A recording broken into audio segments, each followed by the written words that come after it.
There are two that are grouped for that. And so if we do that one, that would be agenda item 2A. Or if you want to think of it as the existing one is 2A and the new one is 2B. To be or not to be. Yeah, I know. Oh, I knew that was coming. It's just in the Shakespeare reel. And just for future agenda items, point out that next Monday, April 4th, the city manager will be presenting her proposed FY12 budget. The following Monday, April 11th, is Ward 3 night, and the first of at least two public hearings on the city manager's proposed budget. And that Thursday, April 14th, we've scheduled a budget work session, and that will have the Recreation Department, the Police Department, and the library. The following Monday, April 18th, is a budget work session on general government, public works, and stormwater. Then 2 days after that, Wednesday, April 20th, we have a budget work session, and that is Housing and Community Development, Speed Camera Fund, and Communications. And then we have scheduled for Monday, April 25th, the second public hearing on the budget and also the constant yield tax rate, and a budget reconciliation session. So just to give you a sense of where things are going in the next month, particularly with the budget, since that's what we will mostly be spending our time with. And now we will go to the public comment period. If anybody'd like to make any comments, if you can please come up to the podium, identify yourself, and keep your comments to 3 minutes. We'd appreciate it. Hi, I'm Barry Howard. I live in Ward 6, and I wanted to share a quick story with you about my drive over here and what that kind of looks like along New Hampshire Avenue. So it's a sad story of neglect and unwantedness. You can get $100 for your unwanted car if you call this telephone number. But it's also a story of market competition. So if you call this number, you can get $250. Or if you call this number, you can get $300. But this guy advertises that habla español. So they're trying to find a niche market there. This is an older sign. This is $200. So in some sort of academic way, maybe it shows inflation here and what these entrepreneurs are willing to pay for these cars. But not to be funny about it though, these signs blight New Hampshire Avenue. And on my stretch of New Hampshire Avenue, which is the eastern side, from Sligo Creek Parkway up to University Boulevard, there's 25 utility poles, and 23 of them have these signs on them right now, and with some shape or form. And I actually saw a guy putting more on the west side of New Hampshire today, and I called Tacoma Park Police Department. I was on the way to pick up my son from daycare, so I wasn't able to follow up with the officer and see what became of that. But Jamie Raskin, Senator Jamie Raskin, has a bill. It's SB 410, like the highway, that would charge a $25 fine for people that are putting these signs and creating this blight along our state highways. And for my neighborhood, that would be a boon because we are bounded by Carroll Avenue, University Boulevard, and New Hampshire Avenue. And then we also have the Stream Valley of Long Branch. So we're very grateful to have that natural buffer. But the three state roads could really use some help as far as if not telling these sad stories of unwantedness and neglect. And even though I respect these entrepreneurs' efforts to make a buck, these are tough economic times for everybody, but I don't appreciate these signs being along the roads, and I'm not the only one. So thank you for your time. I would encourage you to the city to take a position and contact Senator Raskin and say, we support this bill, and let's get rid of this blight on the landscape, the streetscape. Thank you very much. Yeah, if I think I have this correct, maybe the deputy city manager can correct me if I'm wrong, but I believe the bill tries to do two things. It tries to enable municipalities to remove the signs, and it's enabling legislation so that if we do remove the signs, we have the choice of charging up to $25 per sign to reimburse us for our costs. Something like That's my understanding. I believe another piece of it is that you can use the numbers and whatever other identifying information on the sign as evidence of who the culprit might be. Yeah, because I know that we've had various efforts to remove signs, and one of the difficulties with removing signs on state highways is that it's supposed to be state highway who removes the signs from state highways. And so I think this kind of will enhance our ability to not only take them down, but to get reimbursed for the cost of doing that. And did we take a position on this one? We supported the bill. Oh, and the Maryland Municipal League also supported the bill and testified at the bill. Yeah, it's really unfortunate because I know the city's put a lot of resources into the New Ave initiative, and so we have the nice banners that are there, and we're trying to, like sort of spruce up New Hampshire Avenue, and then we have this to deal with, so it's, we totally it's agree. counterproductive. So, all right, thank you very much. Thanks for your comments. Yeah, I might say that I took 2 of them down today that were on the pole at Merwood and Wildwood. Hi, I'm Catherine Tunis, and I'm here tonight to present 2 petitions. The first one is to enclose for your consideration is petition from the property owners on Elm Avenue between Lincoln Avenue and Linden Circle requesting that the city not install sidewalks on either side of Elm Avenue along those blocks. The petition was signed by 23 property owners representing 70% of the total number of properties, which is 33, which have street frontage on Elm Avenue between Lincoln and Linden. For the reasons cited in the petition, the residents who signed the petition feel strongly that sidewalks should not be installed on Elm Avenue between Lincoln and Linden, and that there are more important public safety needs in the city, such as crime prevention, to which these funds should be applied. The second petition reads, attaches a petition from the property owners and residents of Larch Avenue requesting that the city not install sidewalks on either side of any of the 3 blocks of Larch Avenue. On the 800 block, the petition was signed by owners of 13 properties representing 72% of the houses on that block. On the 900 block, the petition was signed by property owners and a renter from 12 properties representing 80% of the houses on that block. On the 1000 block, there are several vacant properties. The petition was signed by 4 property owners, and it's also the school and the church. The petition was signed by 4 property owners, which street frontage on Larch Avenue, representing 80% of the occupied houses. The residents who signed this petition strongly believe that sidewalks should not be installed on either side of Larch Avenue on any block because they would lead to a loss of privacy, yard space, damage to existing trees and landscaping, increased maintenance burden to residents, increased stormwater runoff, there's no need for sidewalks, and that the public safety fund should be used for more important needs, such as to reduce crime. I'd also like to note that I was told by a citizen about 2 weeks ago that she had been told by a staff member that weekend that ADA required the installation of new sidewalks wherever we don't have them. I would please ask that the city instruct all of their staff members to be very clear that ADA does not require the installation of new sidewalks where we don't have them. Thank you. Thanks for your comments, and your last comment is correct. ADA does not require that. Barb?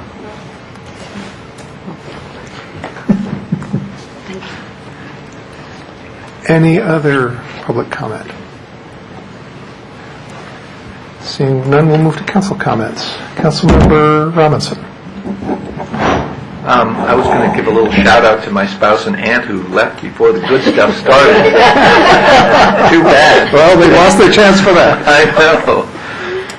My aunt is down from Manhattan, and we're the 3 of us are going to fly out to California tomorrow morning for 5 days back on Saturday night, where I'll be gathering good ideas from that state and bring them back here and put them up for referendum, as many as I can. Referendum process.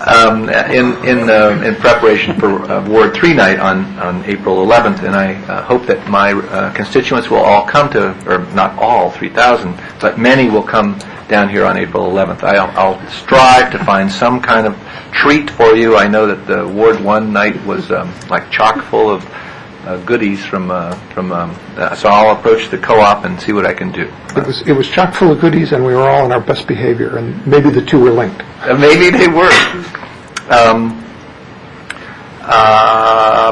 Thank you, Catherine, for bringing up sidewalks. I want to make sure that people know at least a little bit what my position is on sidewalks, and they're similar to, along the lines of what you present. I'm kind of a pro-democracy on sidewalks. I'd like to us not to put sidewalks where people don't want them, unless there's a compelling reason to do so. I'm also aware of I reached back to the sidewalk study that was done a couple of years ago, where the estimate was $40 million to put sidewalks in everywhere in the city, and that was a shocker to all of us, I'm sure. And I know that we all want to be prudent in our expenditures as we go forward. I'm glad to see Daryl's here. Daryl, I had a question and I posed it and got some response about Niagara Court, which is in my ward, off of Carroll. And I'd like to know whether Niagara Court is a city-owned street or not, and if it's not, what the residents on Niagara Court have, what their options are for upgrading it or improving it, and if it is our street, what our options are as regards Niagara Court. Yeah, I had sent an email response to you. Niagara Court is a public alleyway.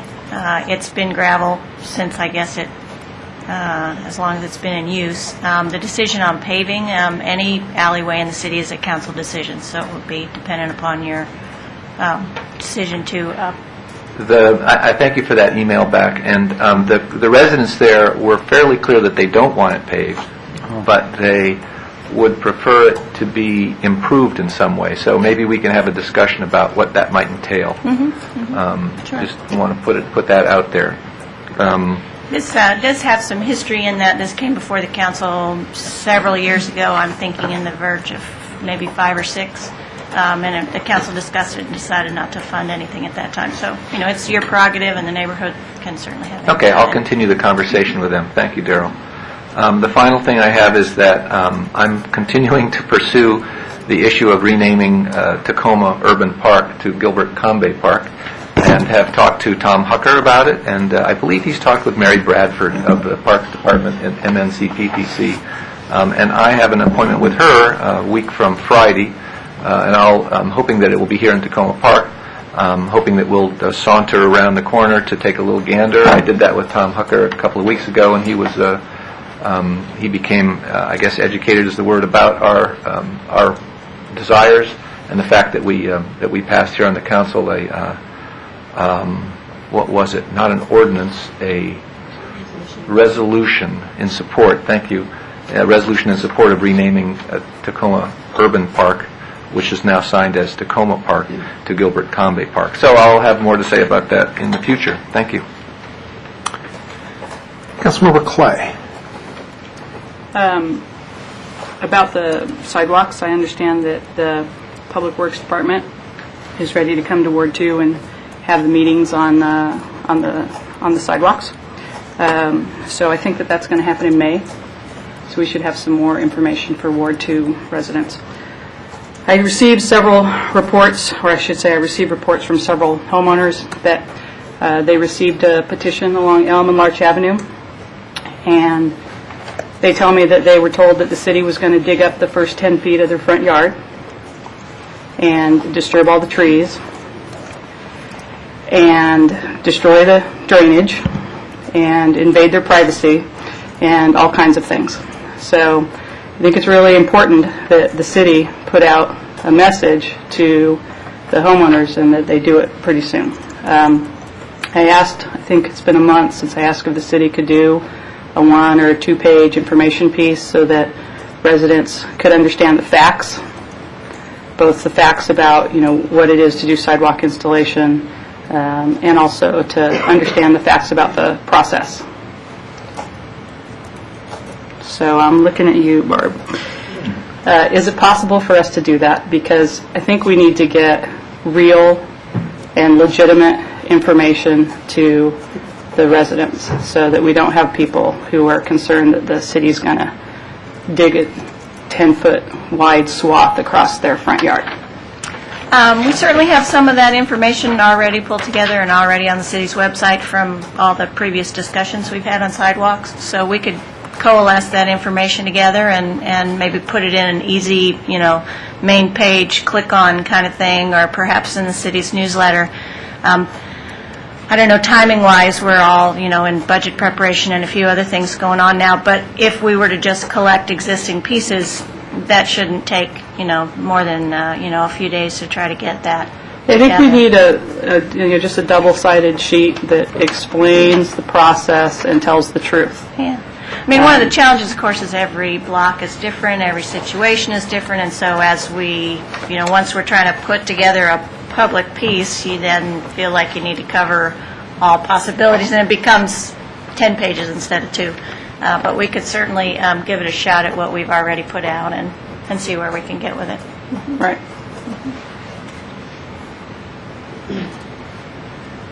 Yeah, that's it.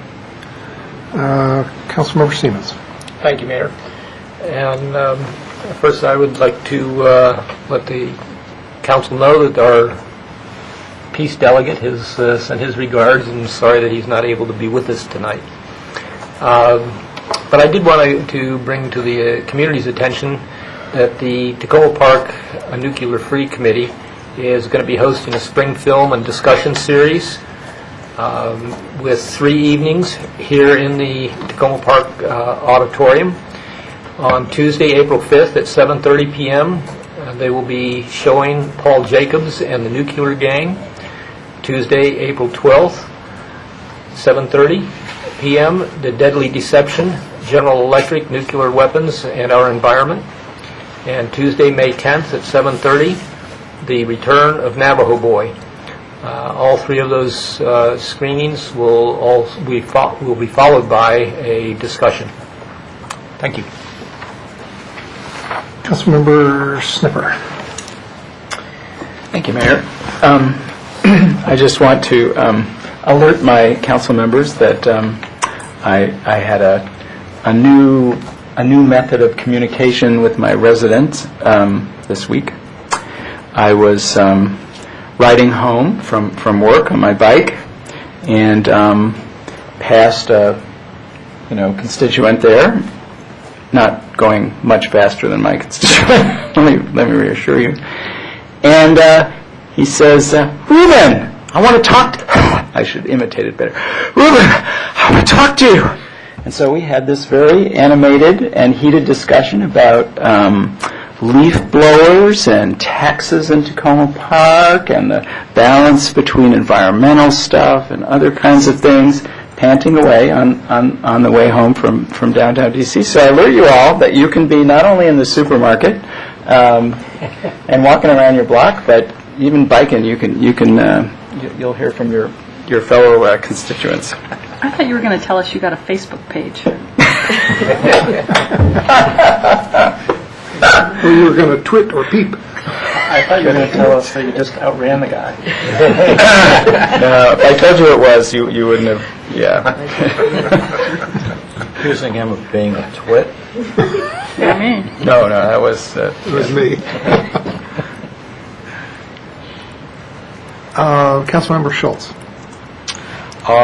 Speaking of sidewalks, I wanted to tell Darrell Braithwaite that I received in the mail today my notice, and I'm pleased to know now that everybody in Ward 6, every current resident, quote unquote, has probably received or will receive by tomorrow notices of the upcoming Ward 6 sidewalk meetings, the first of which will be, I guess it's next week, April 5th, which I think is a Tuesday.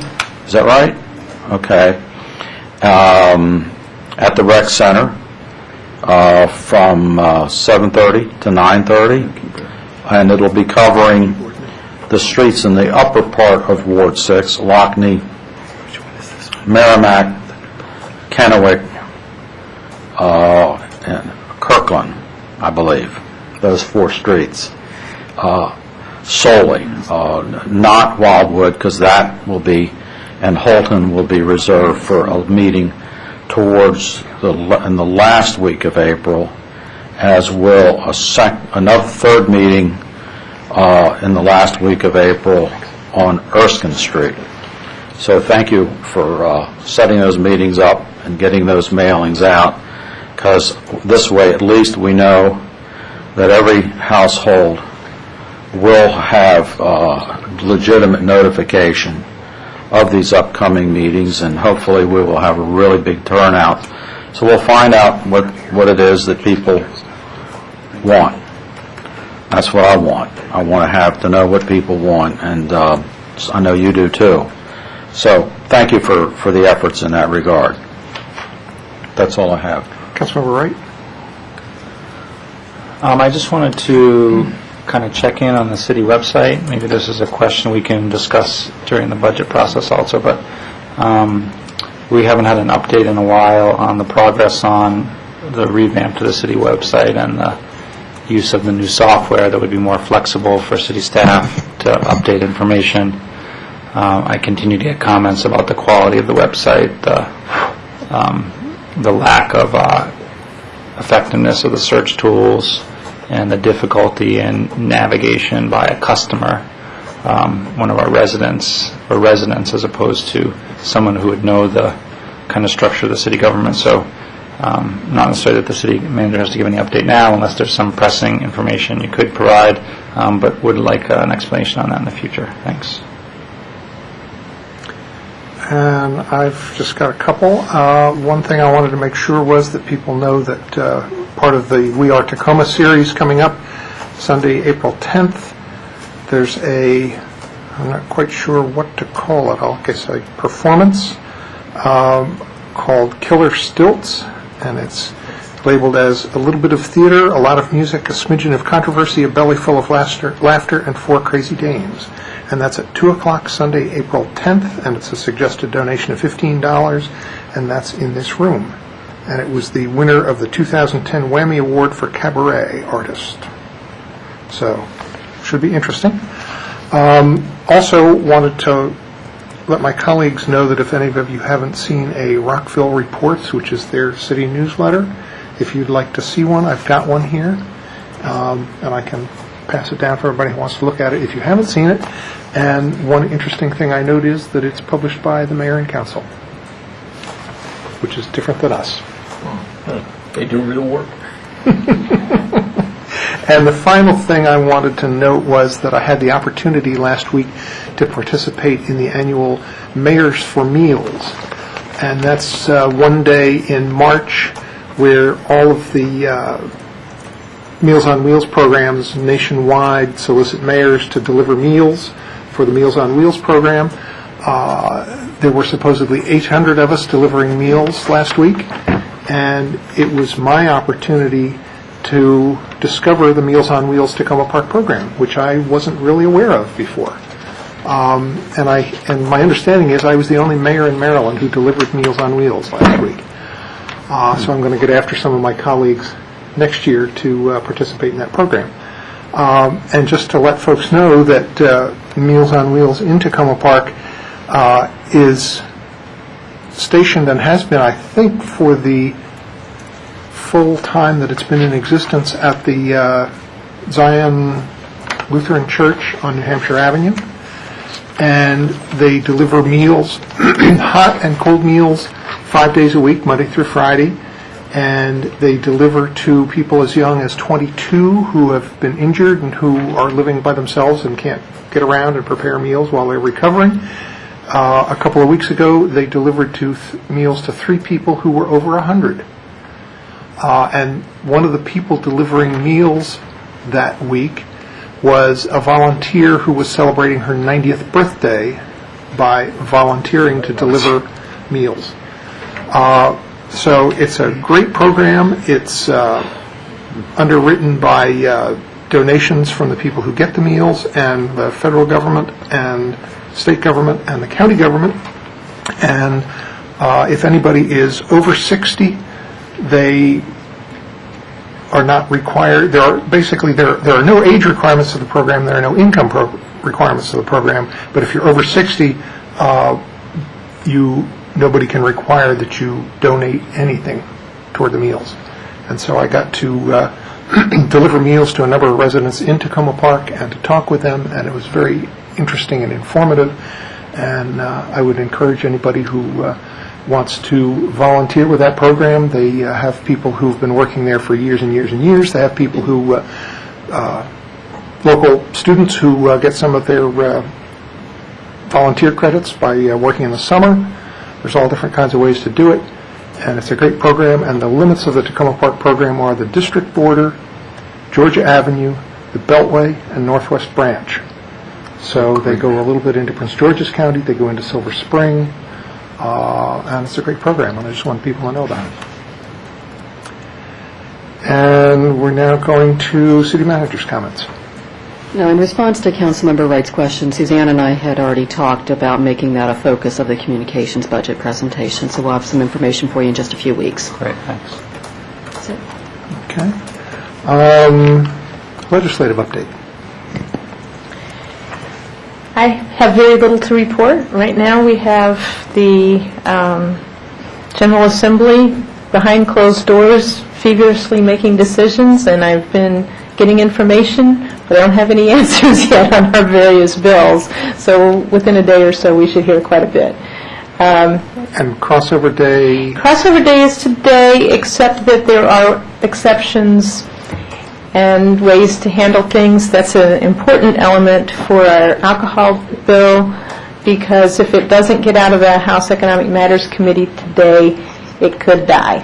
So we're pushing lots of buttons, but right now we don't know the answers. So part of it's trusting our delegates to do their work.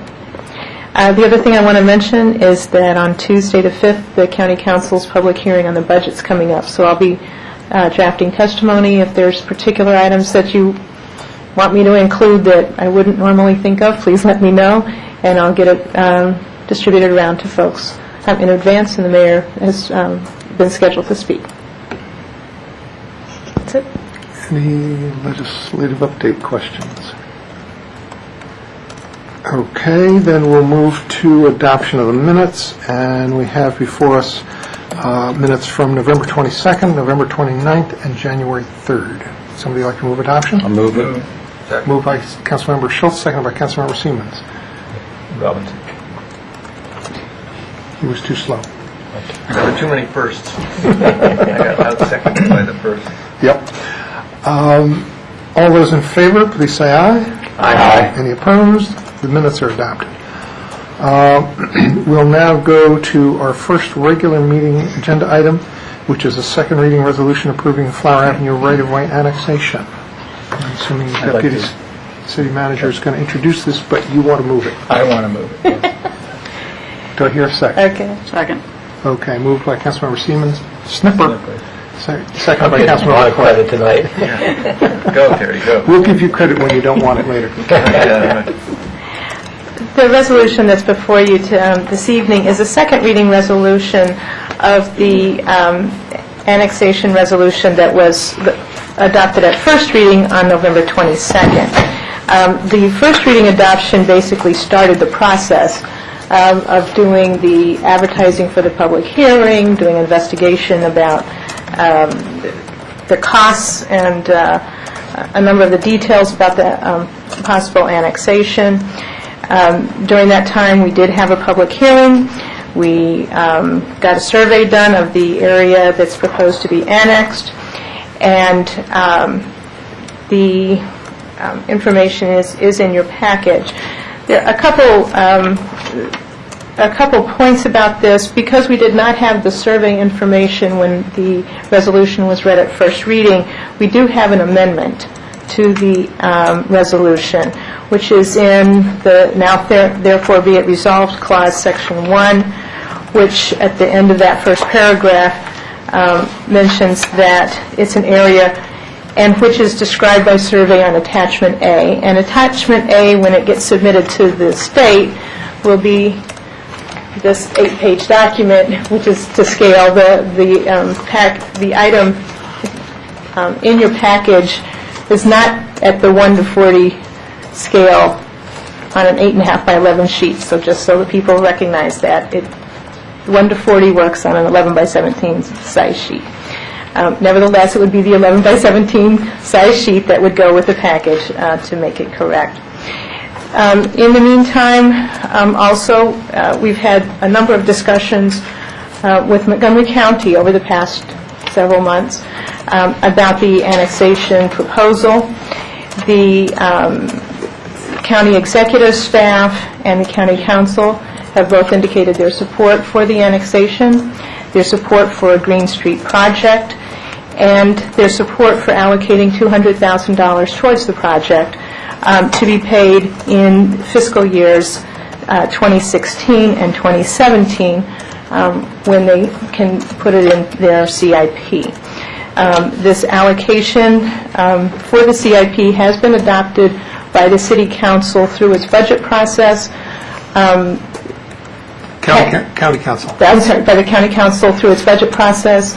A final vote on the full county budget isn't until May, but what happens for the County Council is if it's approved in committee and then by the full council without any reservations or any indication that there is a reconciliation item related to that, it goes automatically in, and we've heard no concern that this would be raised.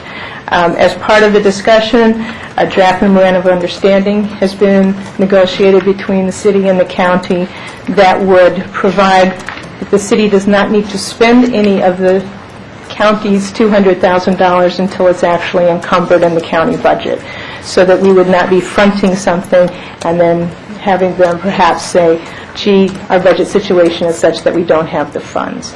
So that's the second resolution that is before you today has the information about the proposed memorandum of understanding.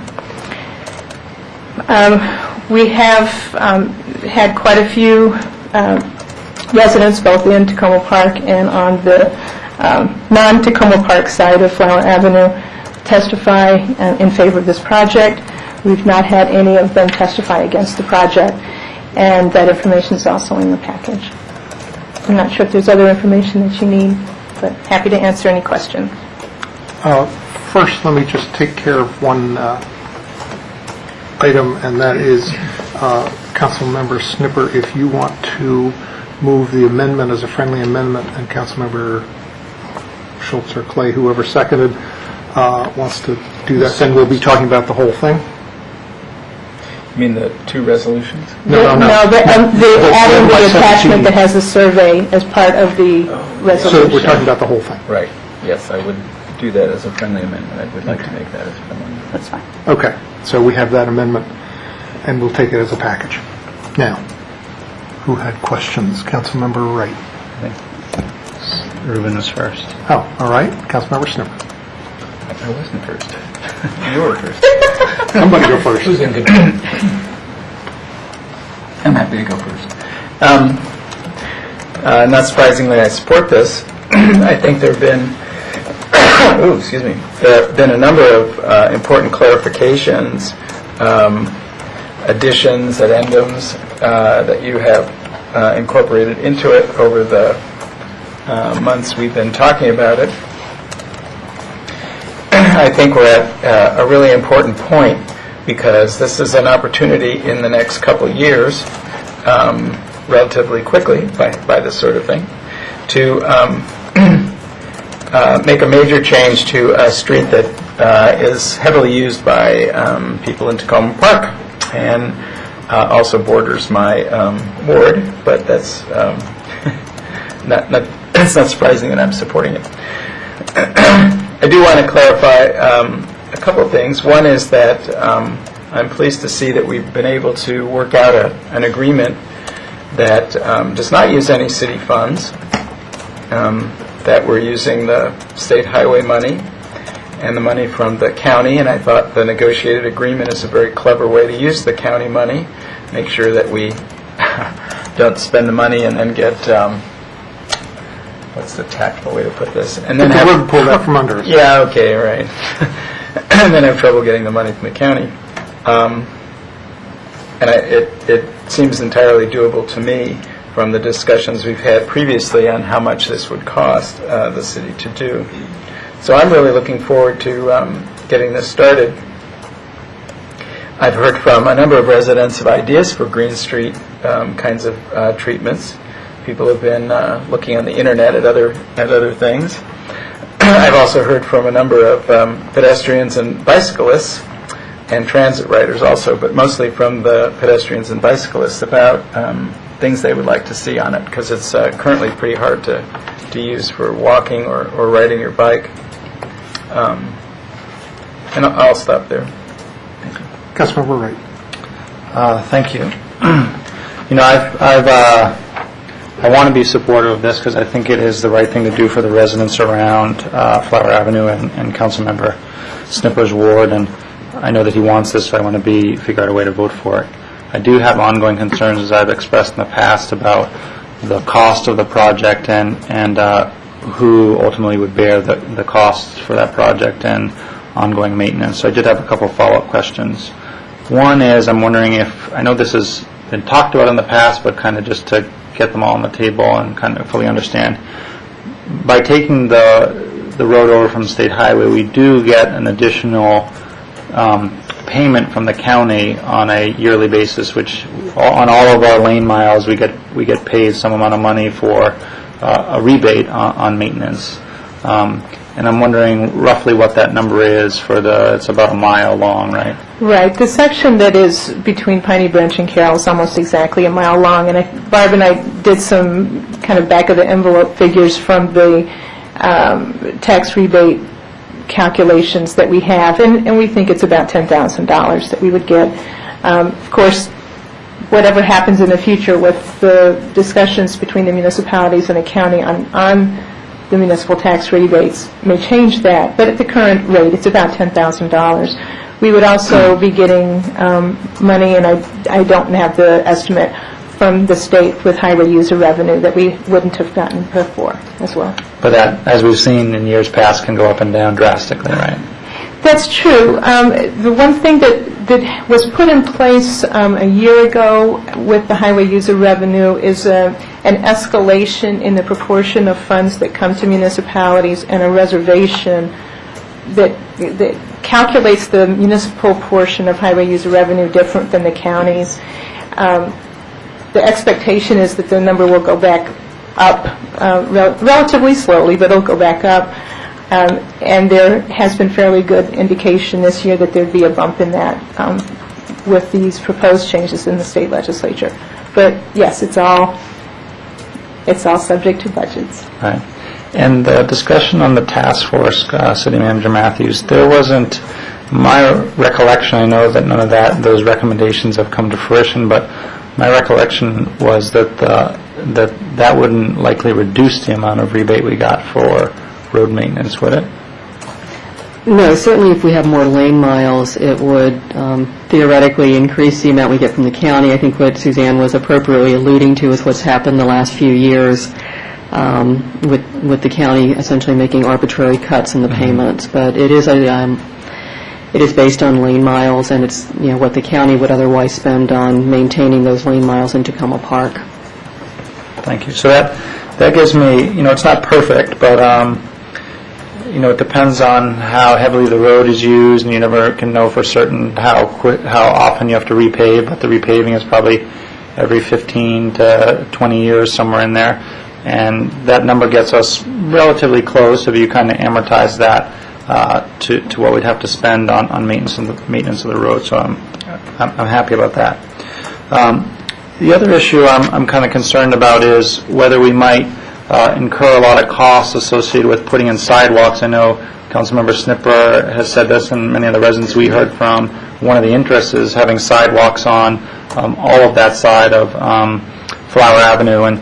And I'm wondering if we have any information from the survey, Deputy City Manager Ludlow, about whether we would have to incur, because that survey was pretty detailed about that side of the road and how big the sidewalk was and how close the front yards were, whether we have any information about whether we would likely have to purchase basically people's land, portions of their front yard, or to construct a a manageable sidewalk along that way. So I was wondering, I don't fully understand what the diagram means. That was another question for me. I see these yellow lines. But Right, it's a fascinating diagram.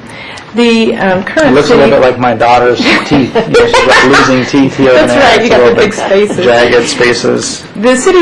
The city's boundary right now is the curb line, or what would be a curb line if there were a curb on the eastern side of Flower Avenue.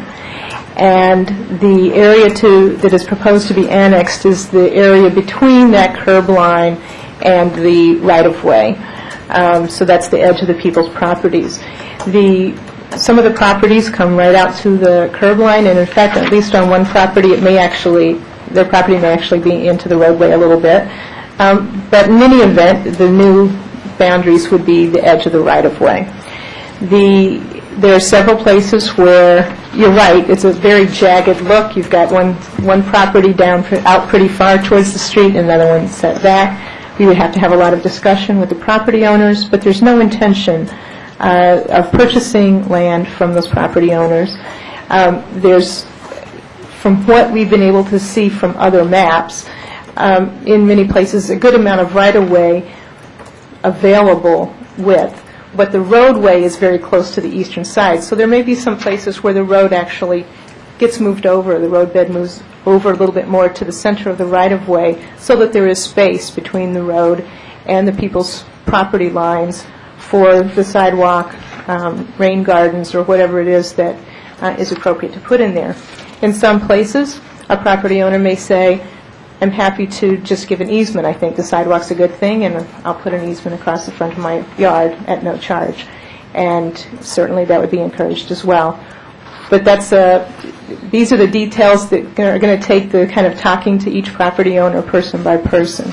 There's not an intention to purchase land. And you had also raised a question earlier about some fencing, and there are several places where there's fencing in the right-of-way, at least with one of those persons. The property owner was happy to move it back. She thought the sidewalk was more important. It's a fairly simple chain-link fence in any event. The nicer fences seem to be on the people's property, so I don't think that they would be impacted. So just so I understand the diagram, and anyone who's looking maybe online, we're annexing what's between the two yellow lines, is that correct? That's correct. And so if you went to slide, I guess it's sheet number 6, or attachment A, page 6 of 8, this might be a situation where you're talking about the person's property is actually... Yes. Yeah, the one right over the 787 mark.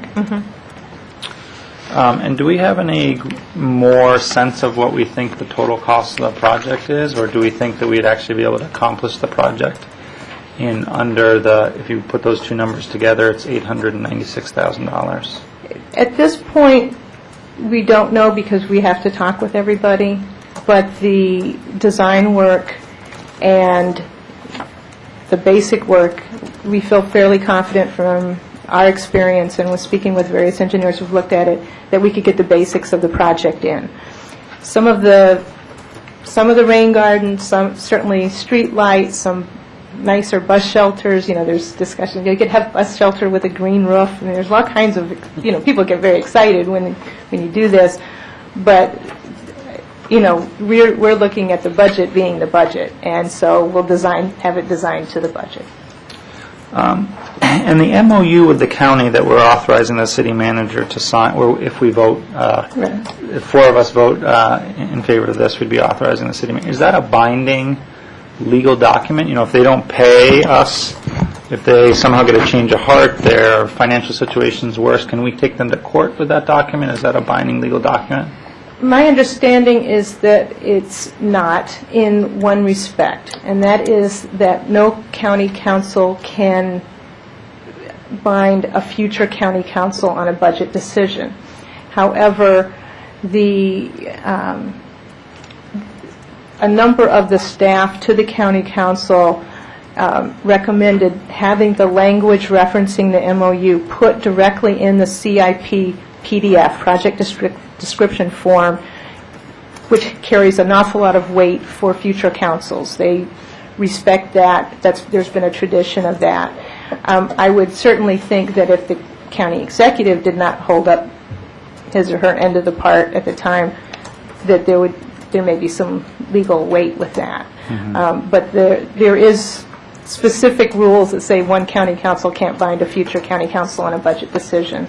What we did was we wrote this in. One of the provisions of the MOU is that it's required to have language referencing the MOU in those PDFs for the reason that their legal advisor gave to us. Thank you. I mean, that does raise concern for me. It does seem like the county has not been above being arbitrary and capricious and violating our due process rights as a city in the past. So I know this is a little bit different. They don't have to even in this case necessarily abide by that, but that does raise a little bit of concern for me. But I think generally it's not that far away. It's not like something like the Piney Branch Elementary School where we actually had an MOU with them, but it's so old it's hard to figure out if it's enforceable. Now, the 2016-2017 does seem a little bit far away, like further away than when we would actually hope to undertake the project. So we're saying we could spend the money beforehand, right? Yes, we're leaving that option available. But by doing that, it's not saying to the county, like, oh, we have the money anyway, just don't pay us. We're just, the way the MOU is written, it gives us the flexibility to spend it before they would actually appropriate it in their CIP. If that's what we would choose to do, yes. Okay. Based on that information, I would propose that we add an additional resolution to this, a third resolution, which I think all the council members have as a draft in front of us. I'm not sure what the protocol on this is, if we have to then come back and pass this, give additional public notice or anything like that. But basically, I think it articulates, I don't want to put words in Ruben's mouth, but it does articulate what I heard him say, which was that he wanted to see it be done in the budget that we have of $896,000. And basically, this resolution, I won't read it word for word, but it has kind of three components. The first is that, that basically we would use the available funds from the state and from Montgomery County to pay for the design and construction of the green streets, and that that and other available sources from other money available from grants or other sources in the future. I would take out citing other specific funds in the city budget. So I would take out the language around including the speed camera fund. And then the second whereas just says that is very clear that the city staff will oversee the Flower Avenue Green Street project, which actually, that says Greet Street, so we should change that to Green Street. Well, it's a friendly. Exactly, it's a happy street, and not only will it be green, it will greet you every day. It will be welcoming, yes. Thank you. The project remains within budget. And then lastly, that we wish to ensure that no expenditures from the city's general fund are used on Flower Avenue Green Street design. Now, I realize that there are other funds that we are saying potentially could be used. For example, the Stormwater Fund. And I think that that's probably appropriate given that we don't know the exact nature of the Green Street at this time. I also wouldn't exclude the Speed Camera Fund, but I wouldn't necessarily name it out as one that could be used. And I think that this is obviously not a binding document for future councils. Future councils could change their mind and decide to tap into the general fund. But I think this gives clear direction what this council thinks about and is focused on around this project, that we really do want to try and have it be a project that comes in at or under the funds that we're deriving from other sources. So if I don't quite know if this is a friendly amendment, but I would propose this amendment and hope that my fellow council colleagues would vote for it. If this resolution were to pass, then I along with those other council questions that were answered, I'd be comfortable voting for the other two resolutions to make this move forward. And I think what we'll do is we'll just take that as a standalone resolution as the kind of the third piece of what we're doing. So we won't incorporate it into the one that's on the table, but we'll take it up. Yeah. And if I can just say that This afternoon, after Councilmember Wright had an inquiry or two, I did look at the 11 by 17 full-scale map that the deputy city manager had, because I was wondering about the that width in those narrow spaces between the two yellow lines, and making sure that I had an accurate understanding of what that meant for some of those narrow spaces. And my take on it was that there might be 8 or 10 properties, something in that area, that have less than a 5-foot right-of-way between those two yellow lines, but the rest of them, even where they look to be fairly close together, there's probably something on the order of 5 feet there. And I know that in any design that we come up with, we would probably want to have more than 5 feet for a sidewalk, because we'd want to have a buffer. But at least without knowing what the survey of the other side looks like, it looks like for the most part there is room in that space that would be annexed under this ordinance resolution to kind of shoehorn a good bit of sidewalk into that area, which should make it much easier to make this project work. And I was also happy that there was the approximation of a figure for the money that would come from the county as part of the rebate, and also the acknowledgement that there should be an increase in the HUR money, so that those figures, I think, as Councilmember Wright said, go a long way toward providing the necessary funds 15, 20, 25 years out when the repairs need to be made, that the money has already come in through that process. So it's not like we're just saying, okay, let's do the beginning project with other people's money, but then we're saddled with the long-term maintenance. We're saddled with the long-term maintenance, but it has associated revenues that go along with it that make it so that we're not really changing the whole system that is set up now for all of our existing streets. There is that funding coming in that should cover it. And then just one other comment that I wanted to make about the some fences being in the right-of-way. I know that people end up having right-of-way that they consider to be their front yard. I know how people feel about those things, but I just will point out that in every instance where somebody puts up a fence on their property, the legal process is that you have to get a permit from the county to put up the fence, and a requirement of getting that permit is that you get a survey that shows that the fence is on your property. So I would imagine that in the cases where somebody has put up a fence in the right-of-way, either they didn't get a permit and didn't get a survey, or the surveyor was wrong. So I'm hopeful that will all work out properly. But I'll just add that caveat that if it's in the right-of-way, it shouldn't have been there to begin with. And we've had instances, I'm thinking of Boyd Alley, where we surveyed Boyd Alley on the south side of Boyd. We actually surveyed both sides. And we found that people had encroached into the alley. They had some fences. The city said, you need to move those. We kind of said, okay, but you don't need to move them right away, but you need to move them if the property goes up for sale. You know, that needs to be addressed so that people don't buy the property thinking that that's part of their yard, and in fact it isn't, because they have a piece of paper that says here's the survey, and they have what's on the ground, and it may not match up in their head, so we want everybody to know. And so there have been processes before where the city has addressed fences and takeovers of public property and put people on notice to deal with those. So I'm going to support this, and that's my comments. Okay. I just want to, one is I wonder if we could vote on this additional resolution so I would know the standing of it before I voted on the other two. So for consideration, or figure out how to do that. And then the other thing is just, I totally agree with you about the properties that are very close to the road. Their other option would be that, you know, we might do the sidewalk around those properties, and then that set of properties wouldn't have a parking space in front of them.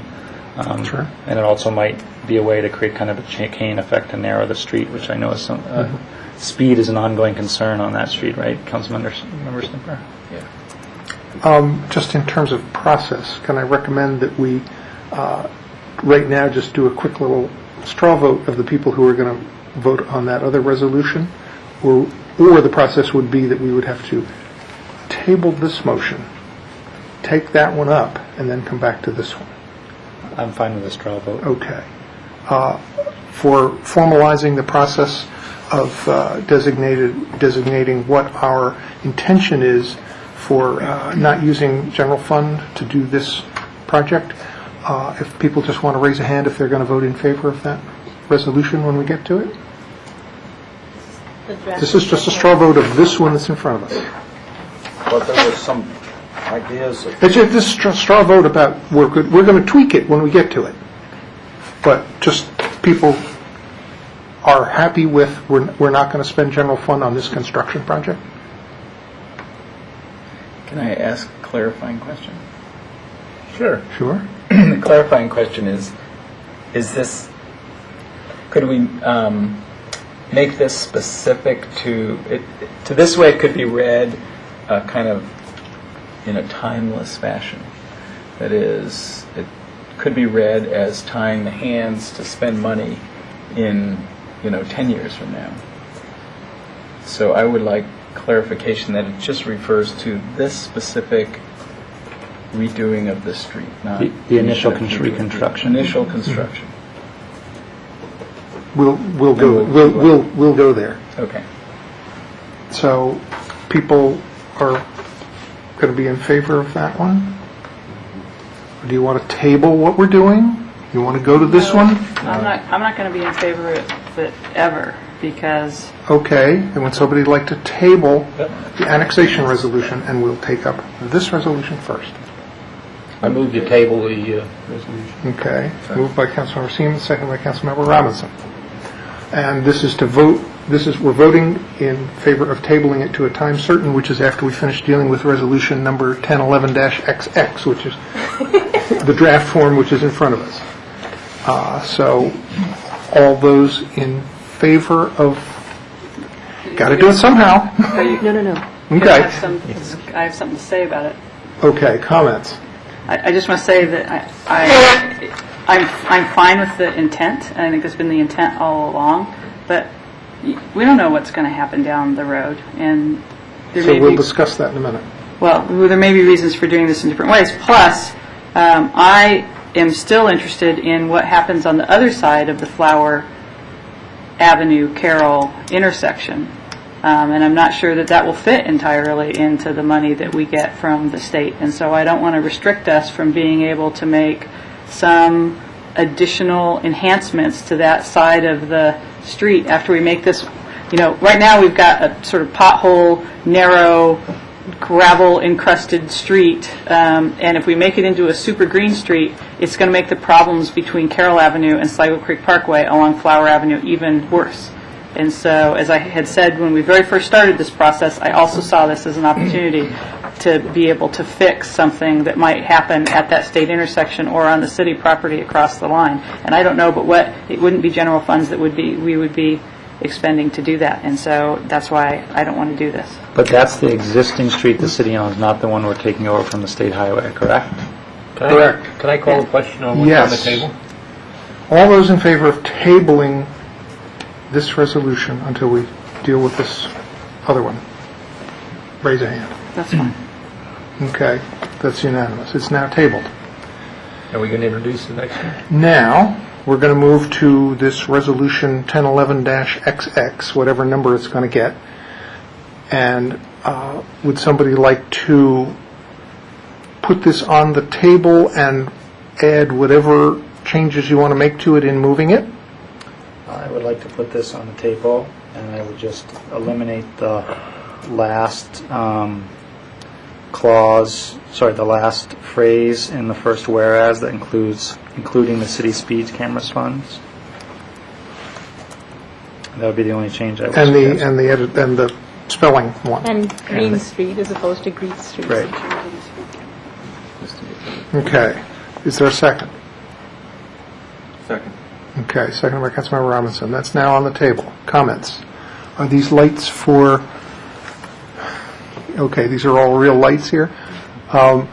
Just because this is a little bit of a different process, I want to go to the city manager first. Yeah, my apologies, because I actually worked on this with Suzanne. You say something? We'll try to figure out if we can put some language in, but one of the things that occurred to me is this will be a timing issue between the city and State Highway.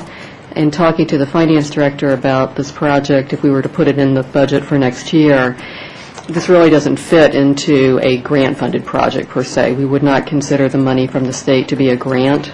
So from an accounting standpoint, what would happen is we would have the project actually budgeted in the city's general fund, and then the money coming from the state or the county would be considered an intergovernmental revenue.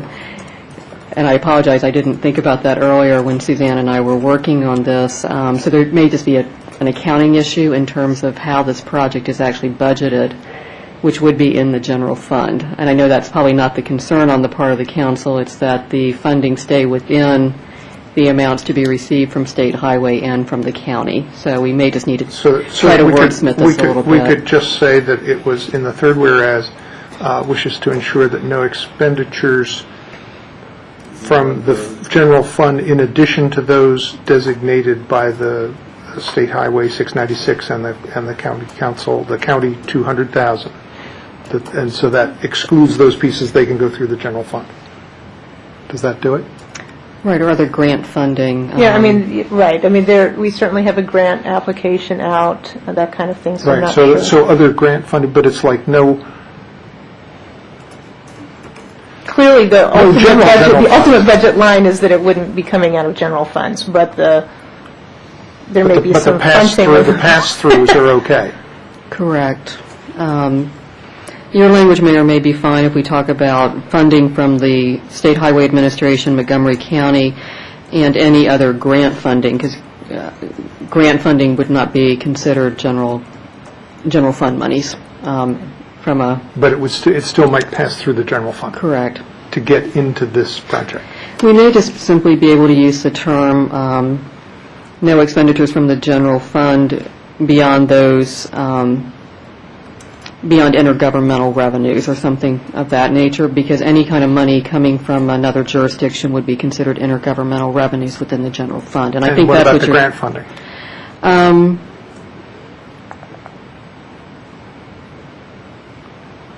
Yeah, maybe we So can just- intergovernmental or grant funding. Right. I think that would be limiting enough, which I think is what you're trying to do. Does that sound like that's going to work? Okay. Councilmember Wright has been writing. Do you want to read us what you got?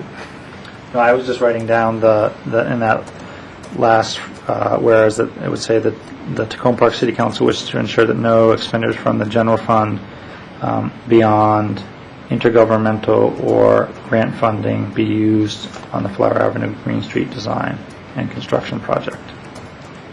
Okay. And again, I mean, the other kind of caveat that we put here is that I'm paid out of the general fund. So, you know, Right.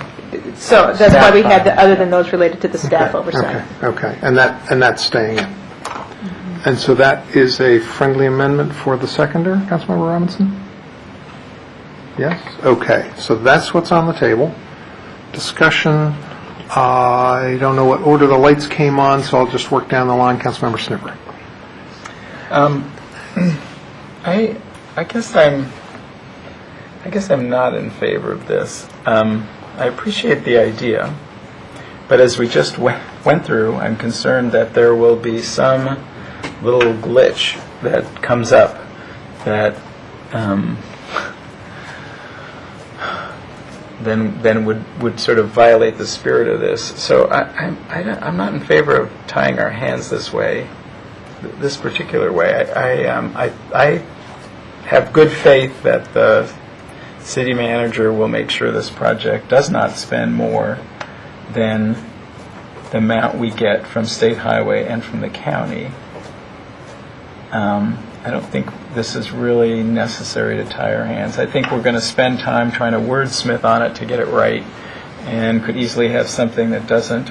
And then there's this concern that Councilmember Clay raised about the other part, the other end of the project. So, But my sense is that this resolution Sort doesn't of. apply to that other piece. right, Doesn't say that. doesn't really say that.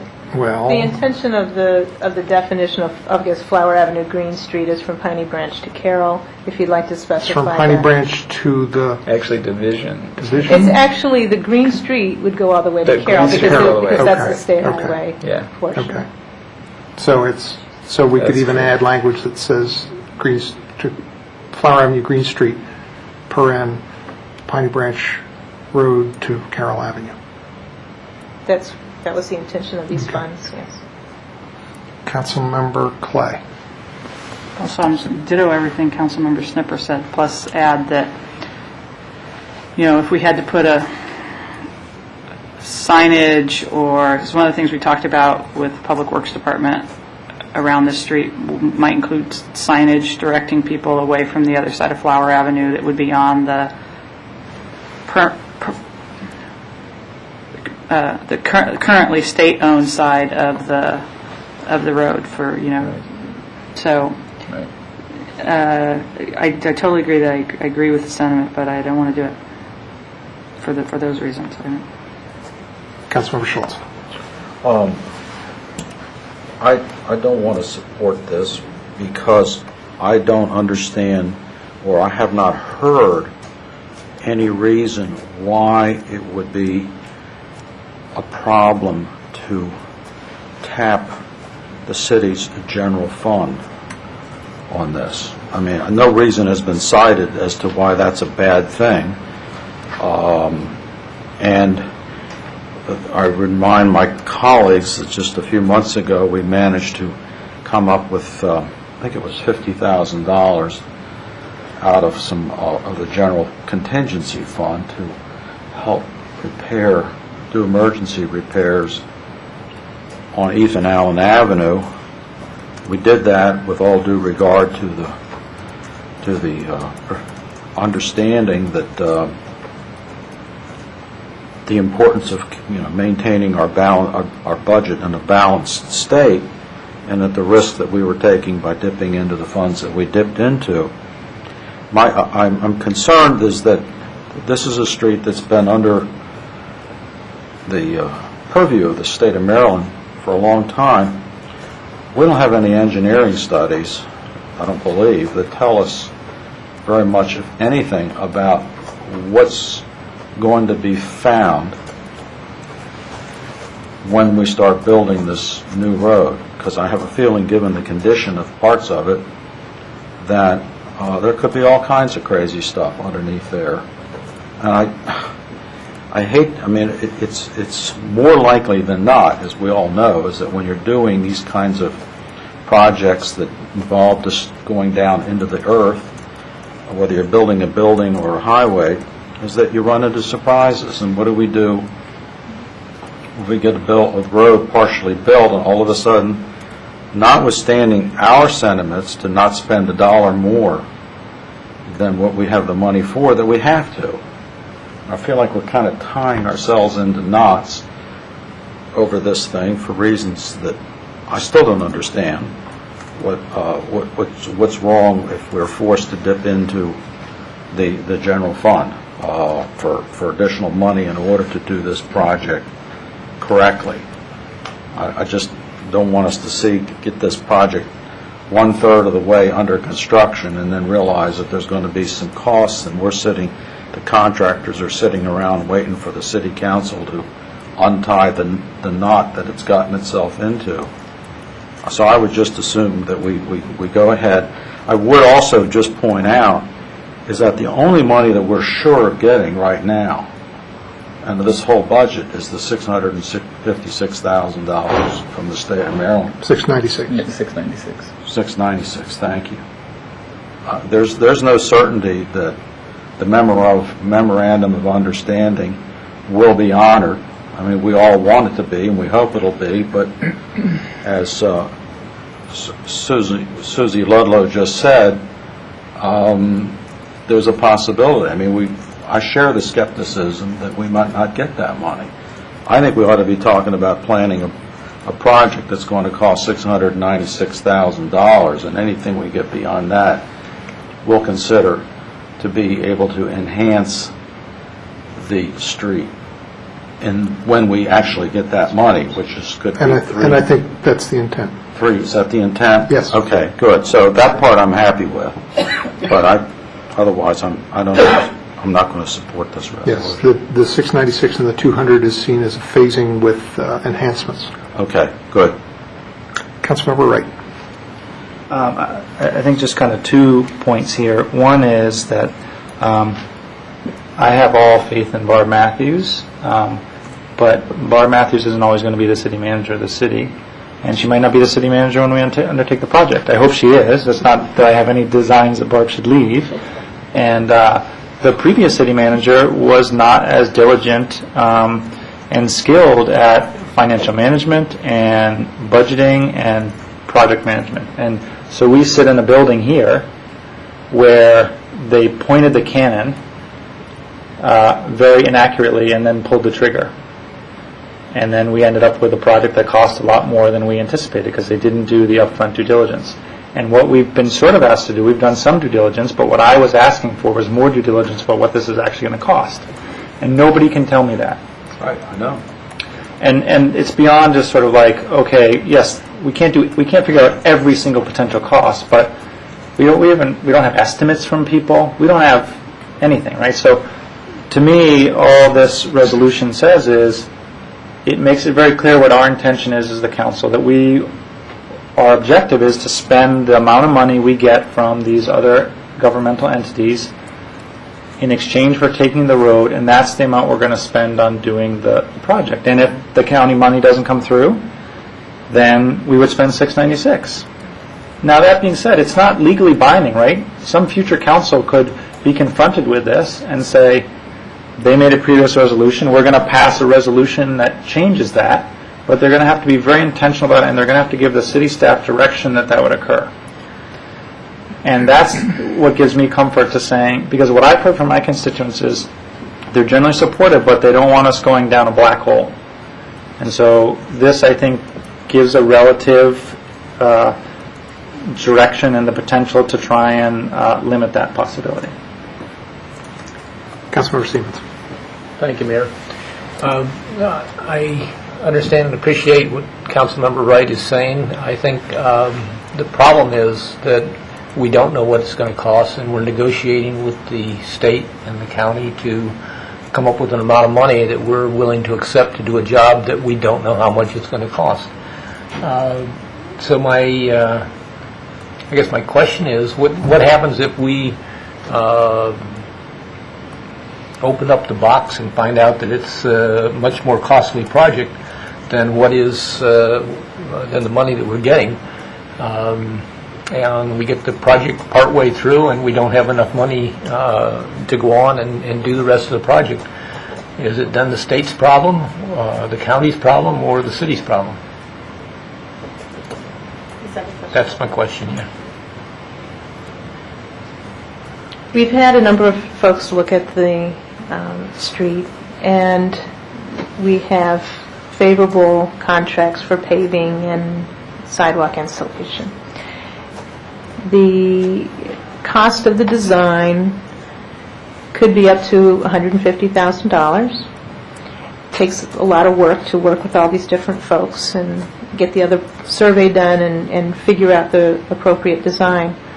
Once that design is done, it'll come, you'll be seeing it, you'll be hearing lots about it, and whatever phasing that's needed will be identified as part of that design so that we come in within budget.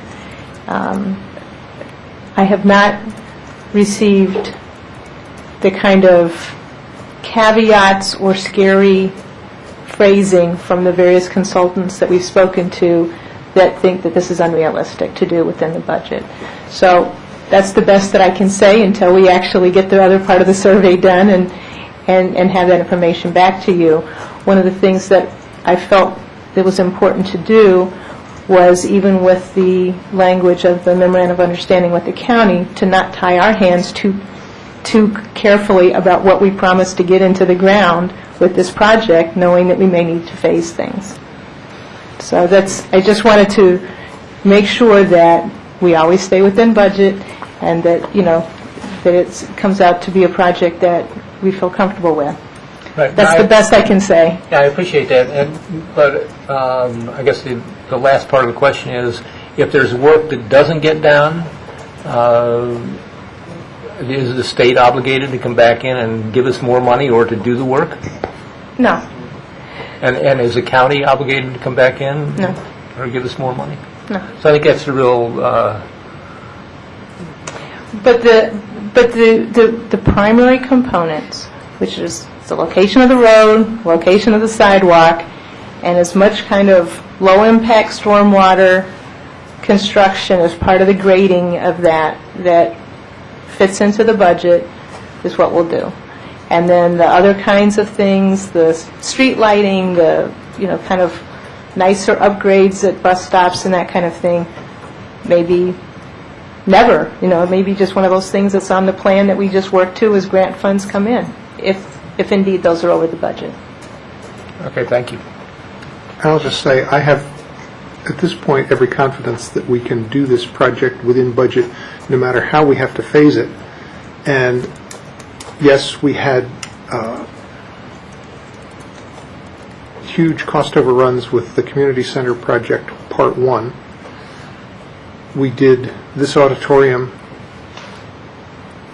on budget. We laid out the Public Works project to go to a particular budget. That's what we're doing. So I would say we've had more experience with doing construction projects, and we've gotten a lot better at it. And we know to say, the cost isn't just the construction, it's the design, it's the permits, it's whatever is involved has to fit within that budget. And I have every confidence we can do that. And I don't have any particular problem voting for this resolution. Councilmember Wright. I was just going to make 2 points. One, I think what the resolution encourages us to do is we're going to have choices, right, when we actually figure out what it costs, how much money we have, and just make the trade-off between whether we're going to have the Cadillac or the Toyota kind of. So it's those additional things. And then the thing just to support Mayor Williams' point is that the other things we're passing in the resolution don't say anything about what we're going to spend, what we're committing to spend, or how high we're going for a budget. And so that's all this does. And I totally agree with Mayor Williams that the projects really that started under Barb came in very close to or under budget. And I'm confident that they can on this one too. And that's why I think we should put the number in and be clear about it. Councilmember Siemens. Thank you, Mayor. Having given consideration to my colleagues on the council, I support this. Any further comments? Yeah. There's a Oh, question. sorry, you were hiding behind the screen. Oh, that's all right. Councilmember Schultz. It's just a question as to what do we think the actual timing will be to get to the point where we would actually literally start the project, to build it, not just the design and the engineering, but to actually, is that, in terms of fiscal years, would that be FY12, FY13? Yeah, well, we're thinking that it may be about a year from now. So around beginning of FY13, maybe. Yes. Okay, because so that sort of means that it's not so far out that the Earth is going to, the world isn't going to change a whole lot in the next, say, year or so. That gives me a little bit more of a comfort level that we don't have to worry too much about,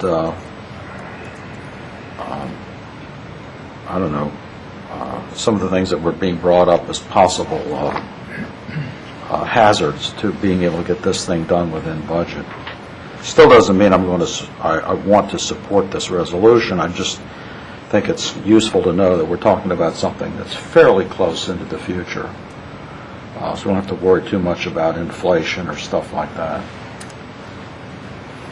Okay, any further council comments? Any public comments? Okay, all those in favor of this resolution, please say aye. Aye. All those opposed? Nay. What was your vote? Aye.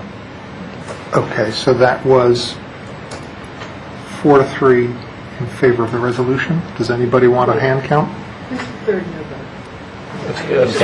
Three noes down here, 4 yeses this way. Okay, so... This is the right wing, that's the left wing. You said it. Which way you look? I know. Standing out there, the right wing. Oh, that's true. And I'm the centrist. Okay, that one passes. We will now go back to that which we were doing. I moved to Untable the annexation. Yes. I moved yes. on, oh, unless Ruben wanted it.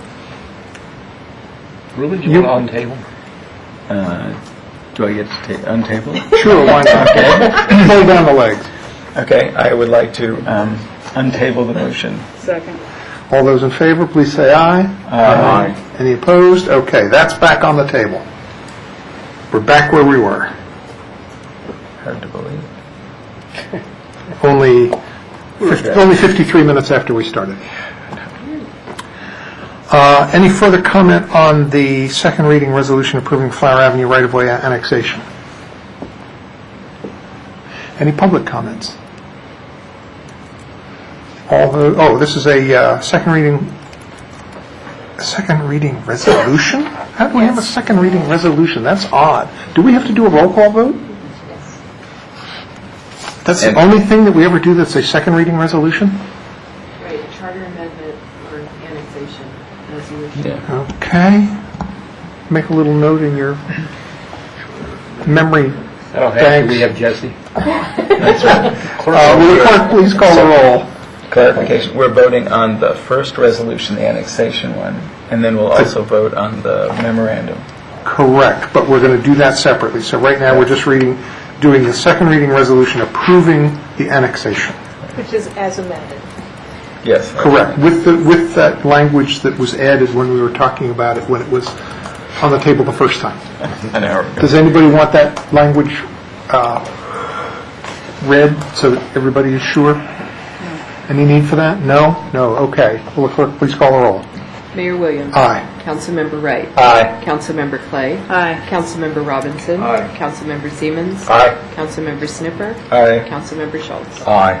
Okay, thank you. That passes. We will now go to the resolution authorizing the city manager to sign an MOU with Montgomery County regarding the county contribution of $200,000 to the Flower Avenue project, which will be defined as between Piney Branch and Carroll. Move. Second. Moved and seconded by Snipper and Clay. Comments? Council comments? Any council comments? Any public comments? This is a resolution. All those in favor, please say aye. Late light. I just want to say, I didn't say this about the first one, I can fully support both of these, having passed the previous resolution. I apologize to my council colleagues that it took so much time to have that discussion.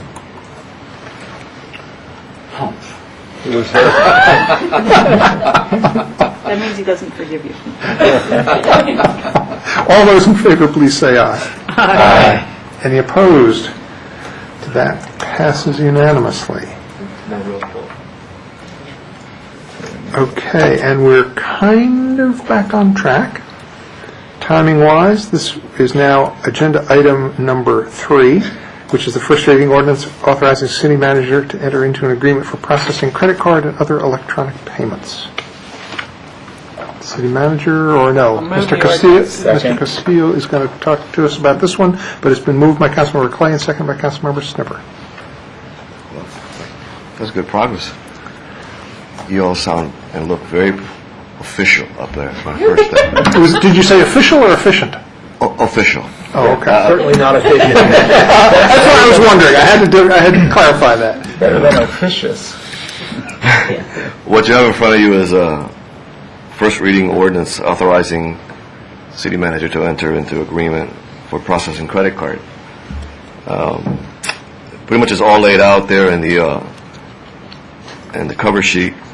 I'm here to answer any questions. It was a lengthy, it took longer than I thought it would take. Just recently, the credit card bureaus, within the last year, made it possible that we could let users of the service pay rather than credit cards charging the entity or the business offering credit cards. And that was the big decision point. If we were paying for the service, there was a budget implication, a policy issue. So that was where the flux was. Now the credit card bureaus will let us just pass the cost to the user instead of making everyone pay for credit card payments in the city, only the ones that are using it pay. And so if somebody doesn't want to use a credit card and pay that fee, they can pay by cash or check, just like they've been able to all along? Yes. Okay. Councilmember Clay, you have a question? I do. It seemed to me like we could have charged the people beforehand, but maybe there are state laws that said that you can't tag the extra cost on. But in any case, it's a moot point now. One of the things I thought was interesting in reading the credit card materials, because I've been reading this for the Folk Festival, is that there's a higher rate for rewards cards than there are for other cards. So does the pass-through bill the credit card user for whatever their rate is? Does it bill everybody the same, or does it differentiate if you have a lower rate credit card versus you have a credit card that is a rewards card and therefore costs a higher rate? Interesting question. Do you have an answer, maybe? It's an interesting question. I was not aware of that. When we had the demonstration with the vendor, they did not indicate, Councilmember Clay, that there would be any distinction based on the type of credit card used, but that's certainly something we can follow up on prior to second reading. I wasn't even aware there was even a possible issue with that. Yeah, there's different rates for different cards, and that's one of the things I was finding, because I was looking at seeing if we could get handheld devices for the day of the festival, and one of the things I learned is if you have a rewards card, the percentage can be higher because they tack that onto the fee because they have to pay for that reward in some way. I think it's kind of cool because, then you're making the people with all these points and things pay for their points instead of you paying for them, but that's another issue also. Yeah, when we talked to, obviously it was kind of the standard MasterCard, Visa, I think Amex and maybe Discover, but the rewards card issue didn't come up, but we will be happy to look into that. Well, my feeling is that there is no difference. Right. Okay. The other thing is that I didn't go to the Ocean City MML conference last year, and I'm not going again this year, but I did go the first 4 years, I guess. And when you go to the MML conference, and for the benefit of the people at home, part of what you get are these floor demonstrations about all the different kinds of programs and utilities and everything else, fire trucks and all kinds of stuff. Meter readers. Yeah, parking meters, all kinds of stuff that are available to municipalities. And I always went into the area where they had some of the planning, finance, integrated software programs. And I think to some extent maybe the issue is that they were designed for larger cities than we are, particularly ones that integrate do more of their planning and zoning activities. But it seemed to me like there were user-friendly solutions that came packaged in a single unit that included, for example, the recreation registration and paying at the finance center, and it was all the same place. And I'm noting that we're using different vendors, it seems, for these different things. And the other thing that I noted about these programs that they had on the floor at the MML is that the only one I've used here, I haven't ever paid anything, I think, at the window here, but I've used the online registration system, and the ones at the Maryland Municipal League are way more, the ones that I was able to use were way more user-friendly. And so if we go with this now, are we locking ourselves into, there's no equipment costs that we're paying for with this, are there? Because at some time I would like us to have the conversation about why we can't have an integrated service that is, that doesn't look like it was made by an old FileMaker Pro designer, which is how I feel about the registration software that we have for the Recreation Department. So, okay, so there's no buy-in other than that we just start using this then, right? That's correct. We're not into a contract. We can cancel when we want. Well, this is good news because I know that my constituents will be very happy about this. So thank you for making it happen. Councilmember Wright, and followed by Councilmember Schultz. A couple just comments. One, actually, the rate differential between credit cards and debit cards, which will ride on the same transaction, we would accept because we won't be able to tell the difference between a debit card and a Visa debit and a Visa credit card in the system, are going to drastically change. The Fed is actually right now considering a rule around what you can charge for debit cards where it actually go down to 12 cents a transaction. And I think this probably actually, this came about, or you're allowed to now charge because of the Dodd-Frank Act, which actually created new stipulations and rules. It actually was illegal before to charge people directly or put a differential for paying cash versus not. I'm actually not in favor of this. I think we should. I think we should just make it as easy as possible for people to pay for services across the board, regardless of the way they're paying. I think this is going to discourage people from using credit cards, which has the potential to cause them not to sign up for a recreation class. I think it also has the potential to increase costs for the city, actually, because I would wager that the cost to process that someone coming in and writing a check and giving it to the finance department probably costs us more than a city than it does to process one of these payments, which is probably pretty streamlined, I would imagine. And to me, it's just not good customer service. This is why the merchants haven't done this, because to the customer, it's sort of like, what, I have to pay this versus that, and it just causes them not to transact. So I'm very supportive of having all being able to have everything function to pay electronically. I don't think we should have a price differential between the ways that you pay. Councilmember Schultz. This is all kind of new to me. I'm not real knowledgeable about this area, so just let me ask a question about in the section here on background. It seems, what I gather is that the staff talked with 3 different commercial banks, found out what those costs would be. Then you proceeded to talk to a software, city's financial software vendor, realized that there was going to be some pretty heavy duty, or at least over almost $13,000 in software setup fees. So you nixed that idea, and so you ended up with this e-pay to government system. And the way that works, once you get through all the numbers and percentages and stuff, is that the net cost to the city of this system will be $0, and that the net cost to anybody who chooses to use this system is $1 per transaction, what you call a convenience fee. It's $150, the minimum. Well, it says e-check transaction users would pay a $1 convenience fee. That's for an ACH transfer. That's it. Yeah, some vendors, or we will let you pay with an electronic check, where you would put your banking information on the website or on the screen and pay that way. That's that, and for whatever reason, that's cheaper than using the credit card bureaus. Right. The credit cards charge a percentage of each transaction. Okay. If you're using a check, it's just $1.50. So if you use the ACH approach, where you give the bank the permission to deduct from your account, it's $1. But on the other hand, if you go through the credit card, it's going to cost to Tacoma Park. It's going to cost the user $1.50. Right, minimum. Or 2.95% of the total.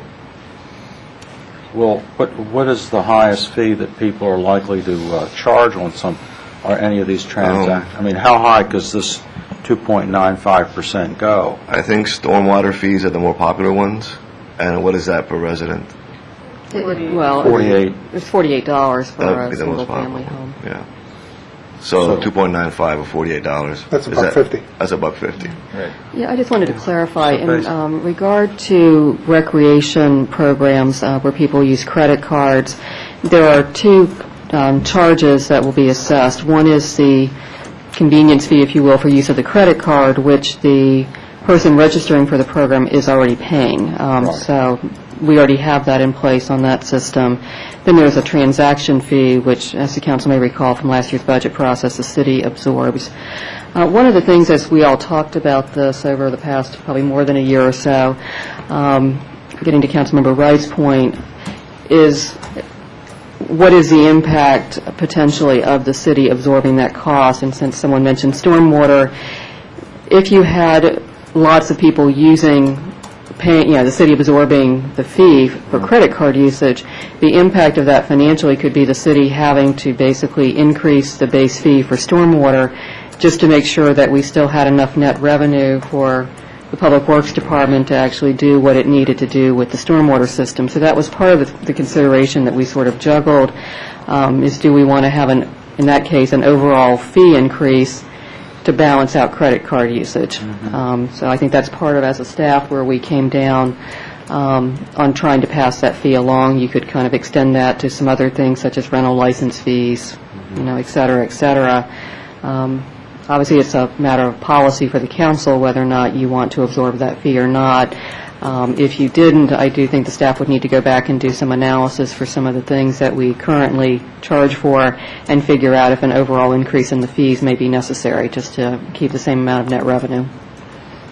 As an example, it might, and just theoretical, hypothetical, I guess, it might be that the stormwater fee would go to $49 instead of $48, for example, Right. We had to everybody, so that the city would come out at least equal.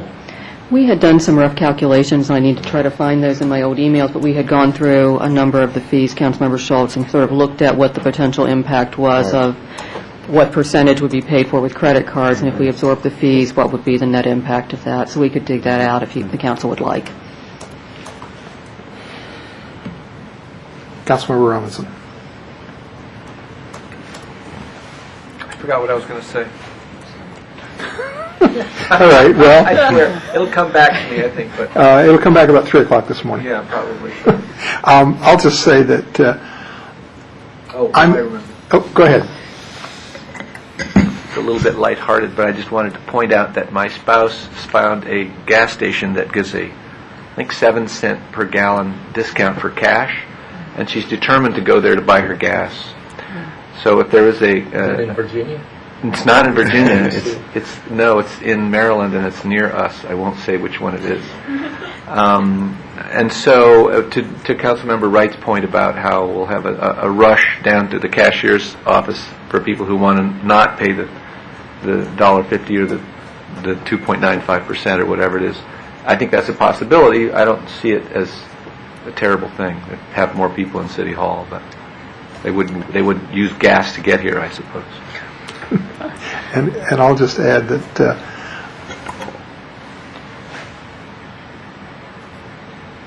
following up on your comment, I make sure that I use my Visa card when I buy gas because I get a percentage back. I don't use the gas company credit card because I try and manage my money.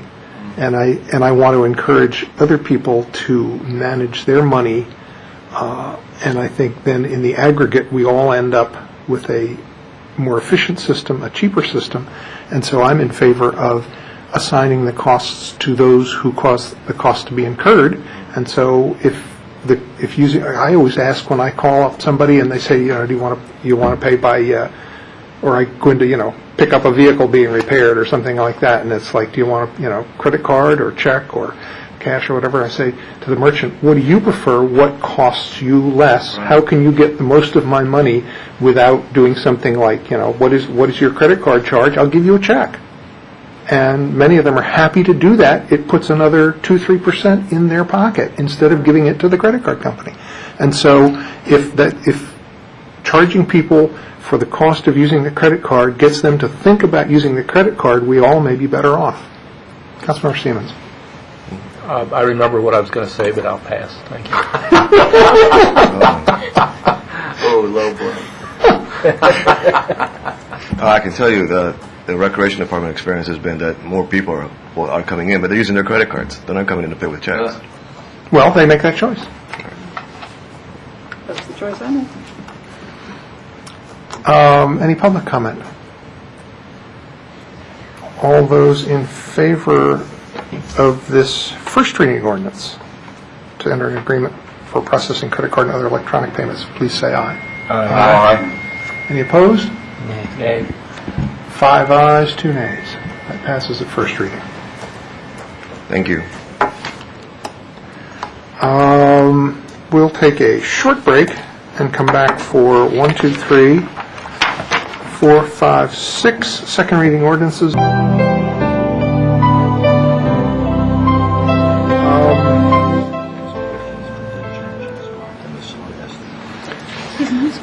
We're now to agenda item number 4, which is a second reading ordinance authorizing a contract with Enterprise Information Solutions for the development of a pavement condition index and related services. We had first reading on this a week or so ago. Move it. Second. Moved by Clay, seconded by Snipper. Any discussion, any comments? Any public comments? It's a second reading ordinance. Will clerk please call the roll? Mayor Williams. Aye. Councilmember Wright. Aye. Councilmember Clay. Aye. Councilmember Robinson. Aye. Councilmember Siemens. Aye. Councilmember Sniffer. Aye. Councilmember Schultz.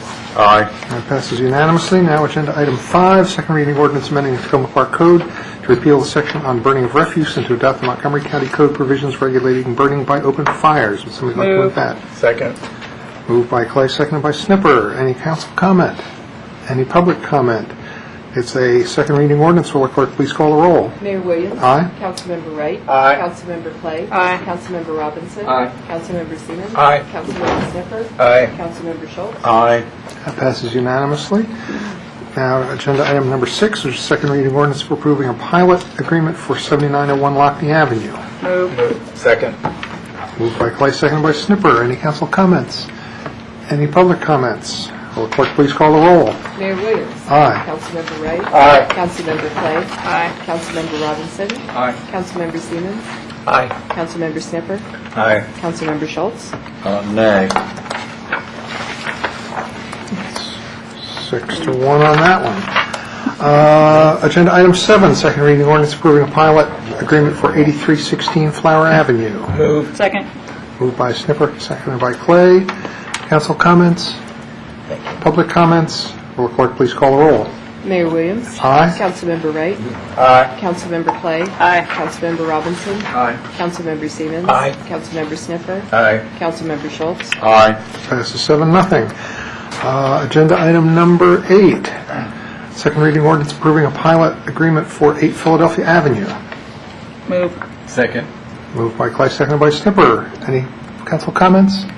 Any public comments? Clerk, please call the roll. Mayor Williams. Aye. Councilmember Wright. Aye. Councilmember Clay. Aye. Councilmember Robinson. Aye. Councilmember Siemens. Aye. Councilmember Sniffer. Aye. Councilmember Schultz. Nay. 6 to 1. Agenda item 9, second reading ordinance approving a pilot agreement for 1007 East University Boulevard. Second. Clay, Snipper.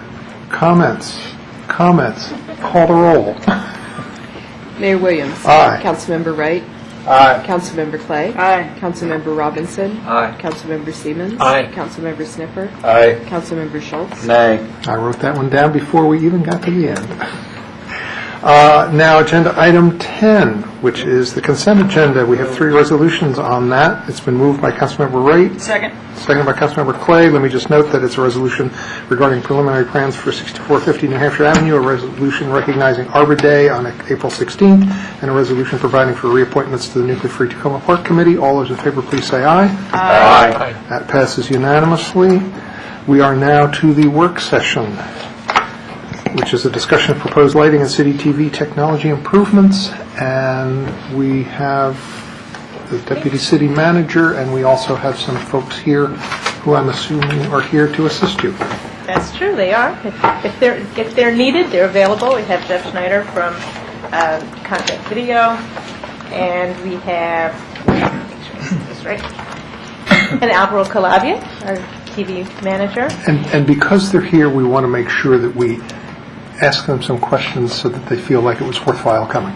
That's not necessary. They're perfectly happy to stand there just looking Sphinxes. helpful. Okay. This is true. There's a number of additional city TV improvements, some that we would like to see implemented. Some are projects that got started during the auditorium renovation that haven't been completed, and some are items that have been suggested by the council. In addition, I've passed out a salmon sheet of additional information. We'd like to piggyback an upgrade of our Granicus system into this discussion and budget amendment for these various technological improvements. One of the major things that we have in our city TV system is a I guess, tightrope, which is a whole server and the way that we run much of our TV productions. We need to have new server, and we need shared storage that goes with it. It's really very basic to how we have our programming, so it's automated on our city TV station, and this is something that is in desperate need from a kind of just a capacity point of view. One of the things that's important as well is to make sure that we don't go through a little analog segment through the processing that we have with our digital cameras, through our digital system, then it's converted to analog, and then it gets converted back to digital when it gets to the county for playing on city TV. That's a component that we'd like to upgrade, so we're just all digital and we don't have that conversion take place. Is there anything on those components that you'd like to add about why they're needed? As long as everybody understood the explanation of the technology, we know what the pieces are. Yeah. If not, they're the ones that can answer the questions. Councilmember Clay. Why aren't we bidding this project? Because some of the stuff seems kind of expensive.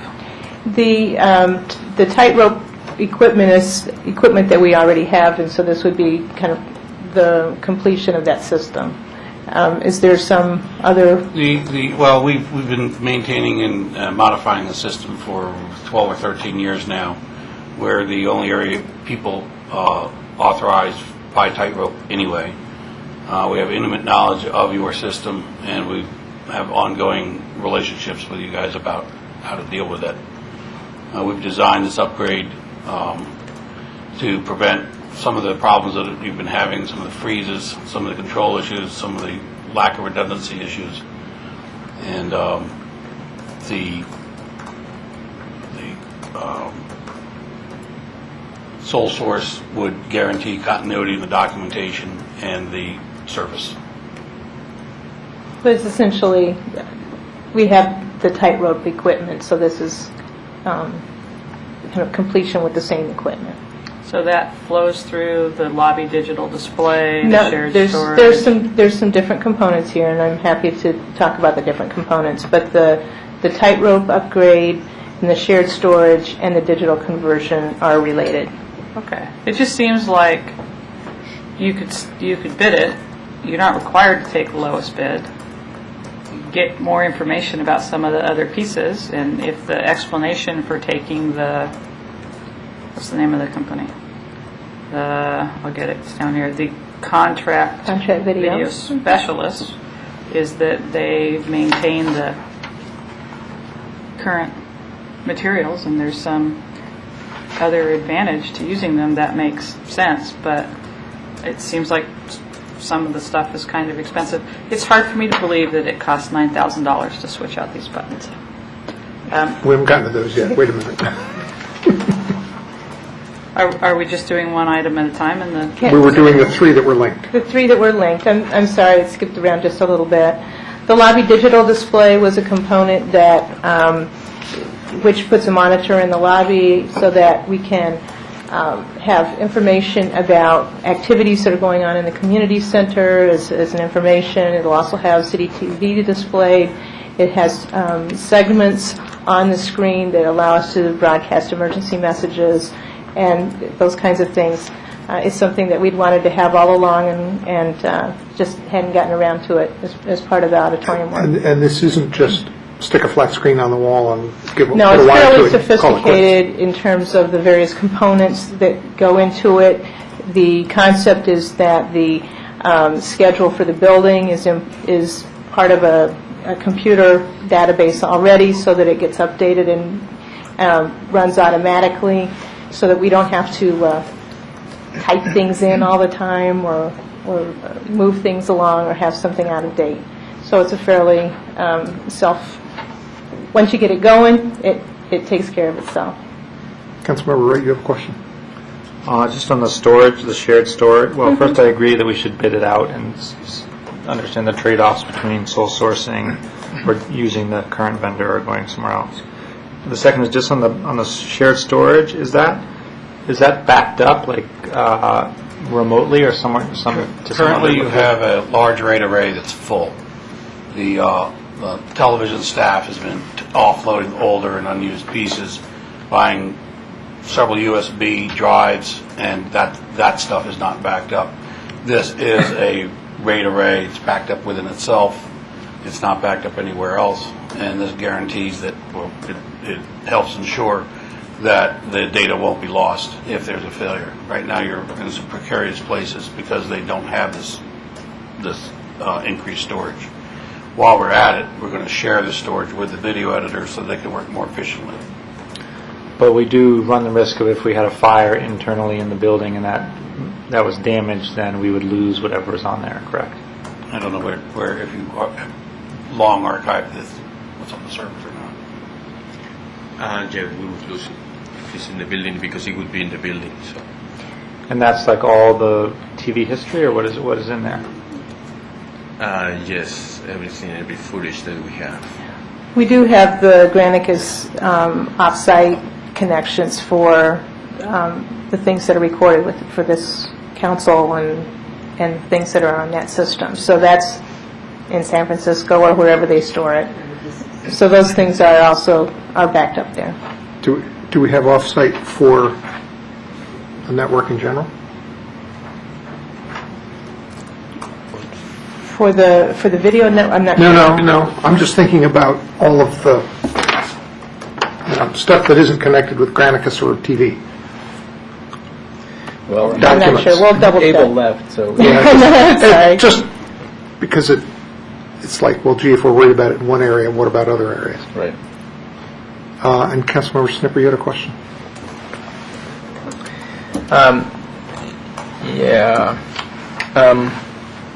These, having recently looked into costs of servers, these are pretty reasonable costs, but, if the rest of the council feels we ought to give it a shot and put it out for bid, I wouldn't oppose that, but I don't actually think we're going to get much of a discount on at least the servers and the shared storage. So those I've actually recently looked into. And just, if I can clarify, Jeff, did you say that for the tightrope piece, that you're basically the designated source in this area, so that if we went out to tightrope, they'd say go to you? Yes. Is that what I heard you say? That's correct. Right. Okay. The entire system is interconnected and relatively sophisticated, so in order to get bids, you're going to have to come up with some pretty good bid documentation. And we would have to turn to you to get that. You would probably have to turn to me to get that. Okay. Councilmember Robinson? Are we discussing this entire blue sheet right now? Or are we? We haven't gotten to the full extent of it. We're dealing with tightrope, shared storage, the conversions. We kind of rolled lobby, and we didn't get to lighting system modifications or microphone control. I'll wait until we get there. Okay. Councilmember Siemens? I was just going to touch on the competitive versus sole source. I think it's usually preferable to do a competitive procurement. especially, over a certain threshold of money, but I hear there's some special considerations that might be cost of the competitive procurement in this case. Barb, would you have any estimate of what that might be? You have to look at that. Yeah, I really don't. Obviously, some of these components, in terms of what would have to be interconnected, the specifications would probably be fairly technical. I don't know from Alvaro's standpoint if he would feel comfortable writing those. I feel confident that Susie and I cannot.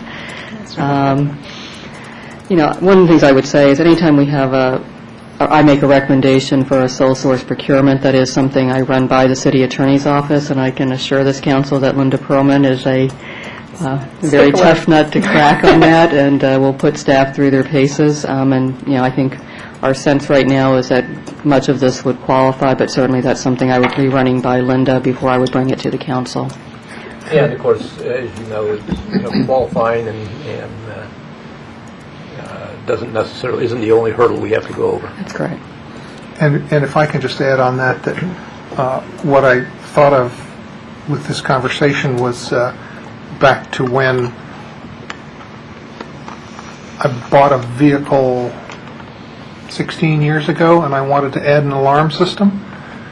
And I went to an alarm company, and they said, "Did you talk to the dealer that you bought the vehicle from?" And I said, "Well, I know that they offer something, but it's aftermarket. You're aftermarket. What's the difference?" And they said, "Well, we're tying into their whole system. If there's ever a problem, everybody's going to be going like this. It's his fault. I can't guarantee it. If you go back to the dealer and get theirs, you've got one place to go to say something isn't working, and nobody can pass the buck." On this, I do, for the items like the tightrope upgrade, the lobby digital display, the shared storage, and the playout system digital conversion, and actually I think the other two items that we'll get to, one of the things that we went through a fairly thoughtful process in identifying who should undertake the improvements here, so it's all interconnected, they're all documented the same way. I would see this as completion of the auditorium project more than individual components that I would normally think needed to be bidded out. So I just wanted to let you know that was part of my thinking on this. Okay.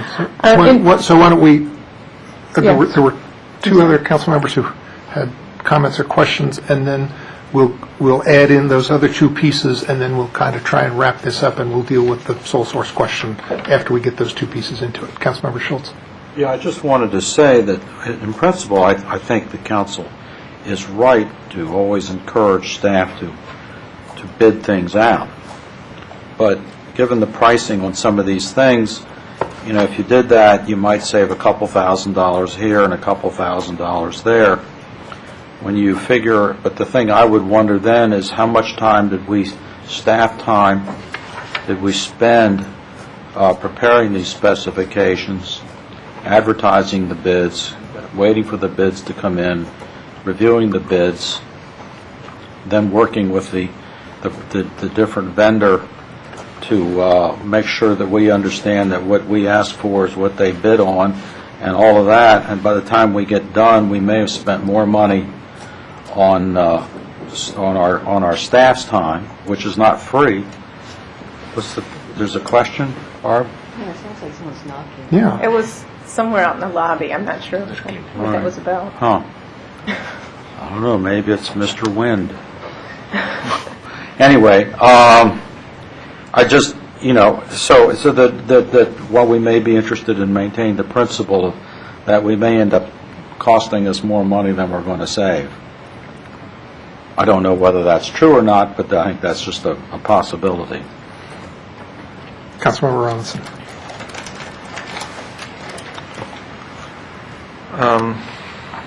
Now we're on the other items, right?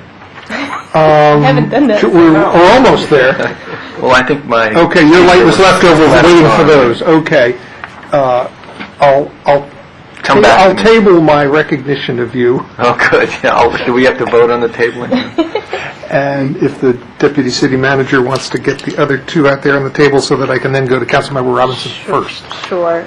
The next item has to do with lighting system modifications, and since the time when the council started sitting on this dais again, there have been complaints about glare in your eyes. We've made some changes to make it more tolerable for you, but the quality video has really decreased. And it's something that does need to be changed for what's appropriate in terms of appropriate viewing on screen and for watching later on. And as we have other uses on the stage, we want to have it so that it's able to have the correct lighting for video broadcast. We've had some temporary demonstration of some of the lighting, but there were requests at the time. Councilman Robinson wanted to see something kind of more substantive that would show the full changes to the lighting system. That's something that we could have arranged, give 10 days notice to the person who arranges that, and she would come back in and set up those lighting systems so that you can see what it's like. If you would choose to do that, there's a charge to that, $2,435, but it can be coordinated with a council meeting so that you could do that before the council meeting started and see what that's like. The lighting levels that would be changed that she has recommended include some change out of some increasing the numbers of LED lights in the room and some other balancing things. One of the things that was the issue was kind of the difference between what you see up here versus the more darkness of the back of the room. And so some balancing out of that would need to be done. To do that, what she recommends at this time, before you having seen what that's like, would be the $32,598 approximate amount. And do you have a question about that, or? Could we, let's do the microphone. The other thing that you've requested is a change to the microphone controls right now. All of the microphones are on, and you can only kind of hold down the mute button if you wish to do that, to turn the mics off. You've requested to have a system where when you want to speak, you turn the button on, it lights up, the mic is on. When you're done, you turn it back off again. As it's been pointed out to me, it's not the industry standard for a variety of audio reasons, but it certainly is usable, a system that's used in with other councils. The one thing that's seriously recommended with this, though, is that there be an override by the people in the control rooms for those times when maybe you're so excited you start talking before you hit the button and don't get around to doing that. If people are interrupting and not kind of controlling their buttons, that there be something so that some sound does go over this television and we have a clue, if you're not in the room, what you might be talking about. So that's the one thing, that if there were a particular situation where somebody wasn't getting to the buttons, that there could be some override on that. That proposal is here as well. Councilmember Robinson. Okay. On the back side of the blue sheet, under fiscal impact, there's a 97 and a 99 total cost if you include the lighting demonstration. And it says there's $400,000 remaining in the account reserved for cable equipment purchases for the current fiscal year. And that current fiscal year goes through June, am I right? That's right. That's the one we're talking about? Right. Actually, I mean, that just stays there till we spend it. So it can carry over? It can carry over. Okay. And the estimate for next year for the cable equipment fund is about $600,000. Okay. That's the background, I guess, for this. Can we just get clarification? The estimation for next year is 600. That's in addition to the in addition to the $400,000. So we 400. would have about $1 million in the bank next year. Okay. We've spent $500,000 approximately so far on these upgrades. We're not going to have a major upgrade for a number of years because it's all new equipment. So although we'll be planning to have money in the bank for when we do need to do those upgrades, we actually have a lot of money that will be sitting there. It's funny that on the microphone, I'm going to go back and forth a little bit to lights and microphone, but the microphone, it makes me laugh that it's $9,000 in a way, because there were some off-the-cuff estimates amongst us informally of, Councilmember Siemens bid $48 to make the change out. yeah, it's like a few bucks for this. It's just, you're just going to switch out a switch and we'll be all done. So what's the problem? But I do note, I understand the override situation. I think where we're coming from back up here might be termed the snack cracker syndrome, where you might be eating a snack cracker and other people can hear it, and it would be great if the switch was off so that we wouldn't drown out our colleagues by eating snack crackers. That's, just sort of throwing that out there. And can I just add real quick there that you remind me with the cost on this and what we thought it might be. It takes me back to when we started thinking about moving the council dais to use this as more of a multi-purpose room. And my partner and I donated money to the Tacoma Foundation as part of the community center upgrade, and we donated some number of thousands of dollars, under 10, to deal with the whole changeover from the council chambers to the auditorium, and it ended up costing considerably more than the four figures. But those were choices that were made, not because that the original estimate was wrong. It was just that the project itself was expanded greatly in scope. Right.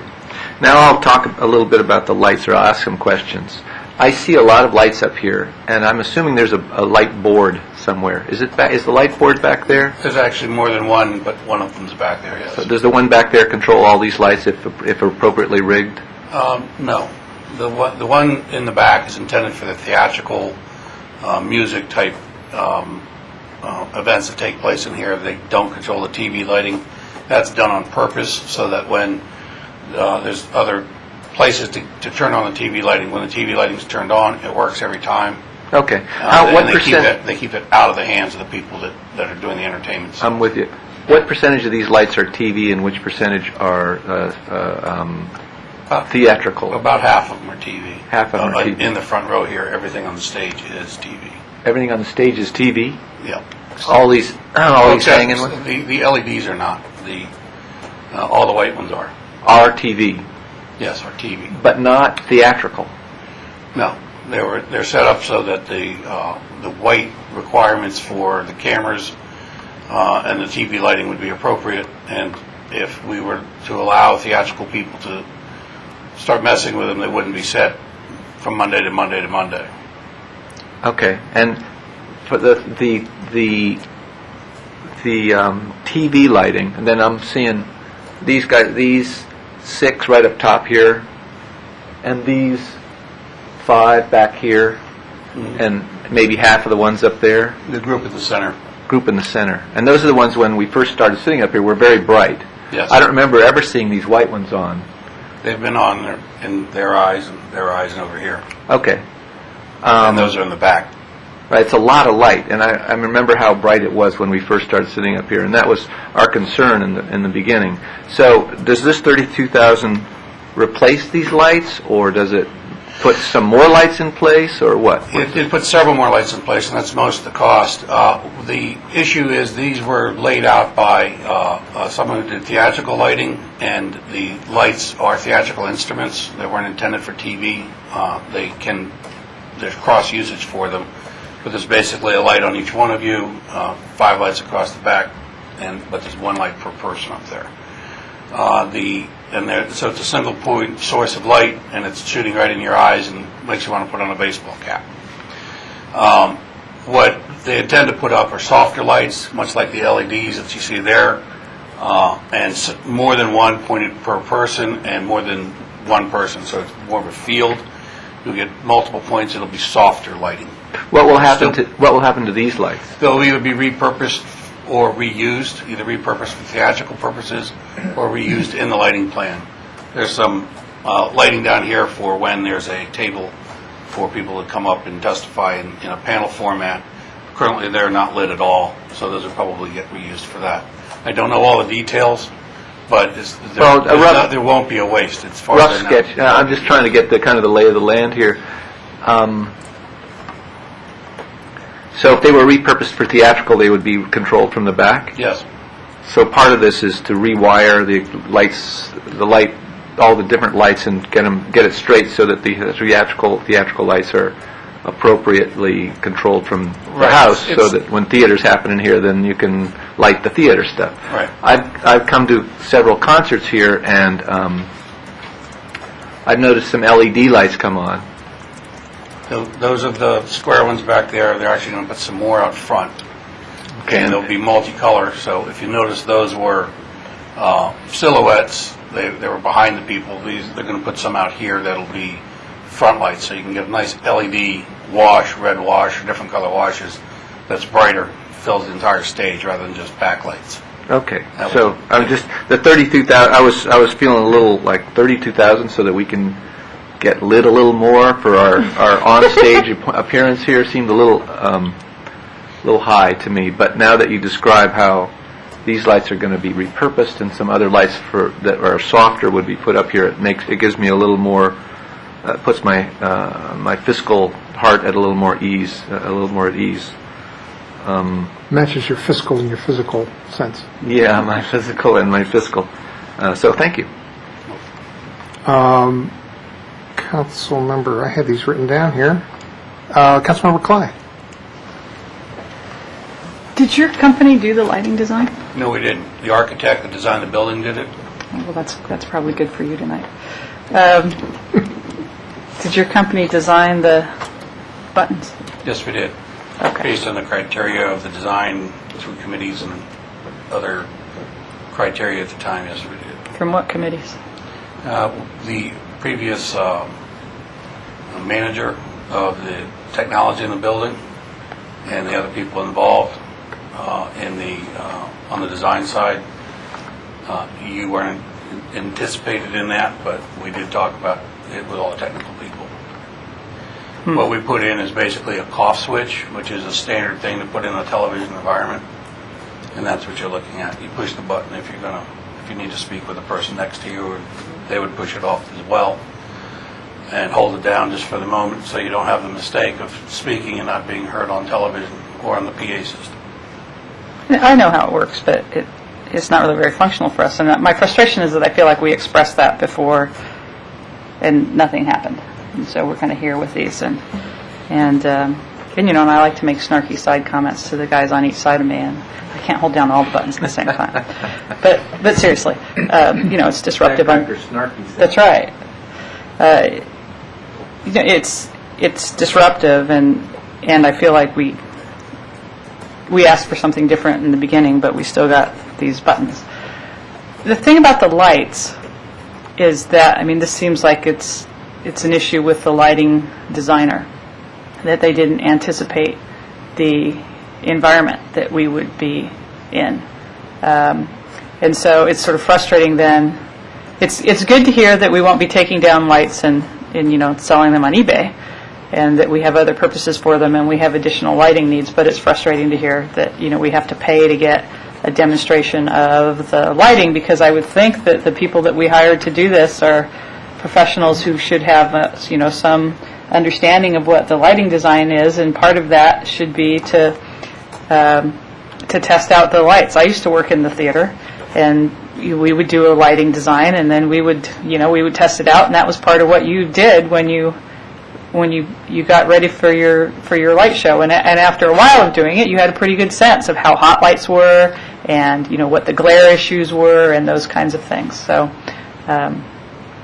it's a frustration that we have to go back and redo the lighting, which is somewhat mitigated by the fact that we can reuse some of the lights.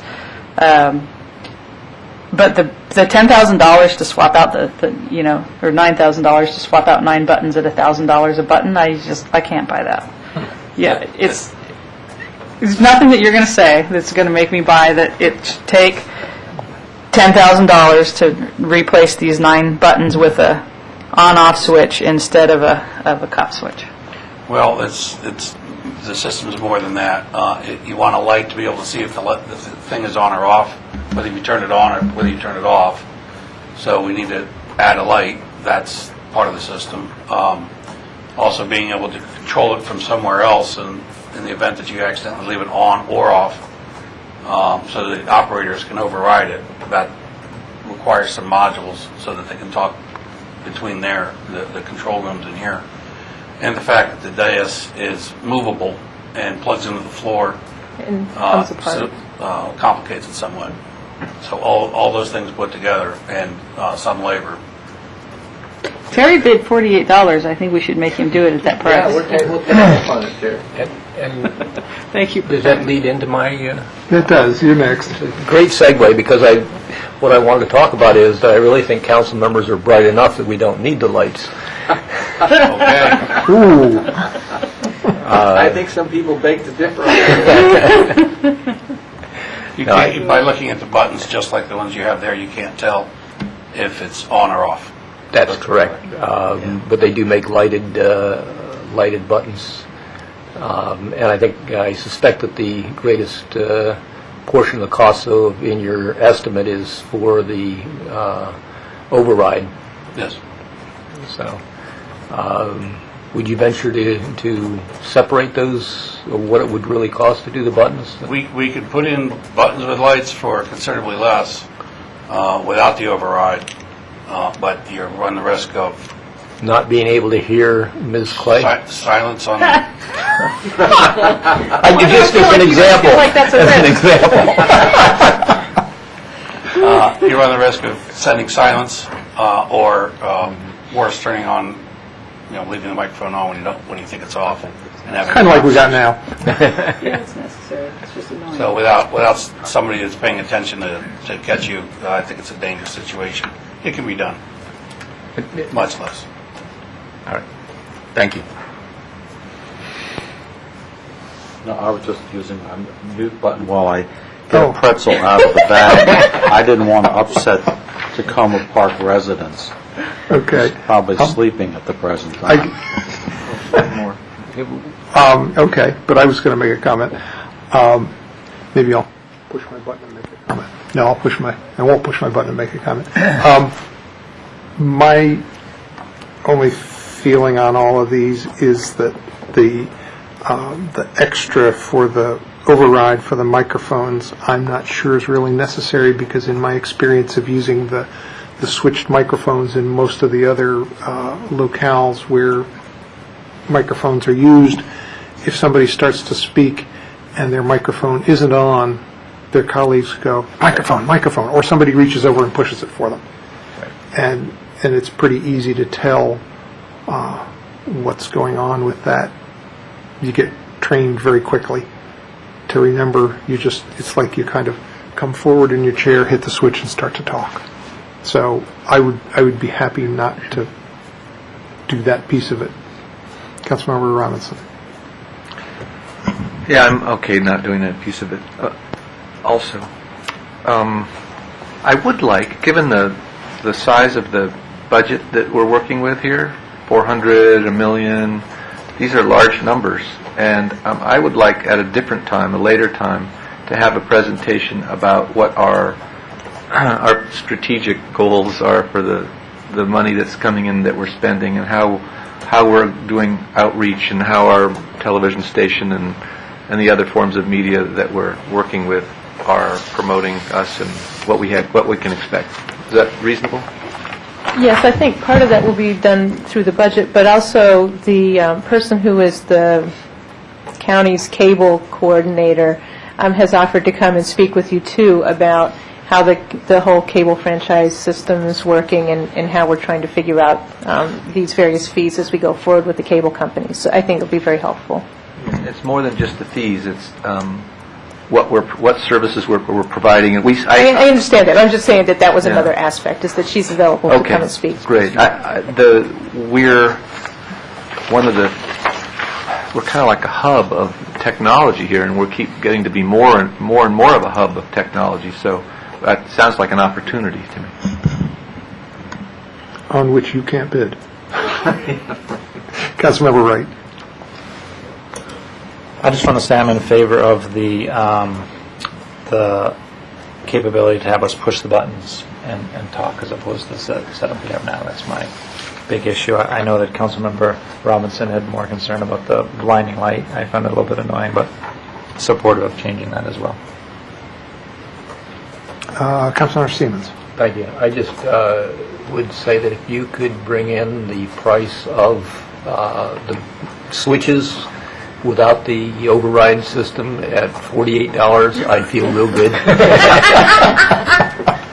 That might be the cost of the switch. I think he was pricing 8 switches at $6 each, or 6 switches at $8 each. No, he said they were $1.50 each. They were 47 cents each. I won't install 47-cent switches in this place then. You'll have to bid that out. Any other comments? So it sounds like people want to go forward with most of this. We want to get a price breakout on the microphone control upgrade. And what about sole source? Do we need to decide that now? Do we need to give direction on that now? I think if the city manager came back with just a, not a lengthy calculation, but an estimate on the cost of competitive bid, then we would be better able to make an intelligent decision, or an informed decision at least. Didn't mean to we'll be informed, but it might not be intelligent. Right. Okay. I want to do all the pieces that they recommended. Yeah, same here. Okay. I just want to grill them first before I say yes. You can't grill in this room. No, sorry. I'm feeling kind of bad, though, that Alvaro didn't get grilled too much, so did you want to... We can bring him back. He gets to watch you guys. He's here every week. We grill you inside there. And if we grill him and he gets upset, he has the ability to get even. The override. Yes. Yeah. So you want to keep him happy. May I discuss this next? Yes. Another aspect of technology improvements that we would like to make has to do with the Granicus system. We got the Granicus system in 2006. It does a variety of things in terms of keeping the video of the council meetings associated with the minutes and available to staff and residents to access that video. It's a fairly complex system, but we got one of the early versions of it. We were one of the first in the area to get Granicus. We now have a really old server. I think we're actually we got a couple $500 servers to help boost it along. But the new system that Granicus has is much enhanced server that involves that allows for much better video quality. So when you guys look really good because of the better lighting, you'll actually be seen in a very good light when somebody's looking at you on the computer. The new server would be something that would be owned by Granicus and replaced over time. The current server we purchased when we got the system, and we would be able to keep and use for some backup storage. In addition to kind of the basic upgrade, they've always got new modules they'd love to have you purchase, and we've looked at those. There are a couple that do have some real benefits for us, we believe. One of them is very nicely titled the Government Transparency Suite. So if you turn it down, it looks really bad. You're not transparent anymore. One of the things that this allows is for a better use of podcasting for those people who are more comfortable watching you guys via podcast. It allows for better use of mobile technology. And one of the things that's particularly important from an ADA perspective is it allows the system to use closed captioning better. It doesn't do the closed captioning. That would be a whole other process we'd need to go through. But it does allow, if we decided to add it, for closed captioning to show up on Granicus. An additional component is a meeting efficiency suite, which basically allows the city clerk to more easily type the minutes while she's here. Right now, she has some extra complicated steps that would be eliminated with the new technology and the new software. One of the things that we've thought about, we got the Granicus program before there were really any competitors, and we have looked just, as you have raised questions about kind of sole sourcing, we looked pretty hard about what new systems are out there, what are other communities using, are there some other things that would make sense, and we've not found a good competitor. We were fortunate to be able to look through, Montgomery County just went through a whole request for proposals process. They ended up choosing Granicus. We have copies of their contract. We looked through. They actually are paying more money than we would through this upgrade, so we feel comfortable doing that.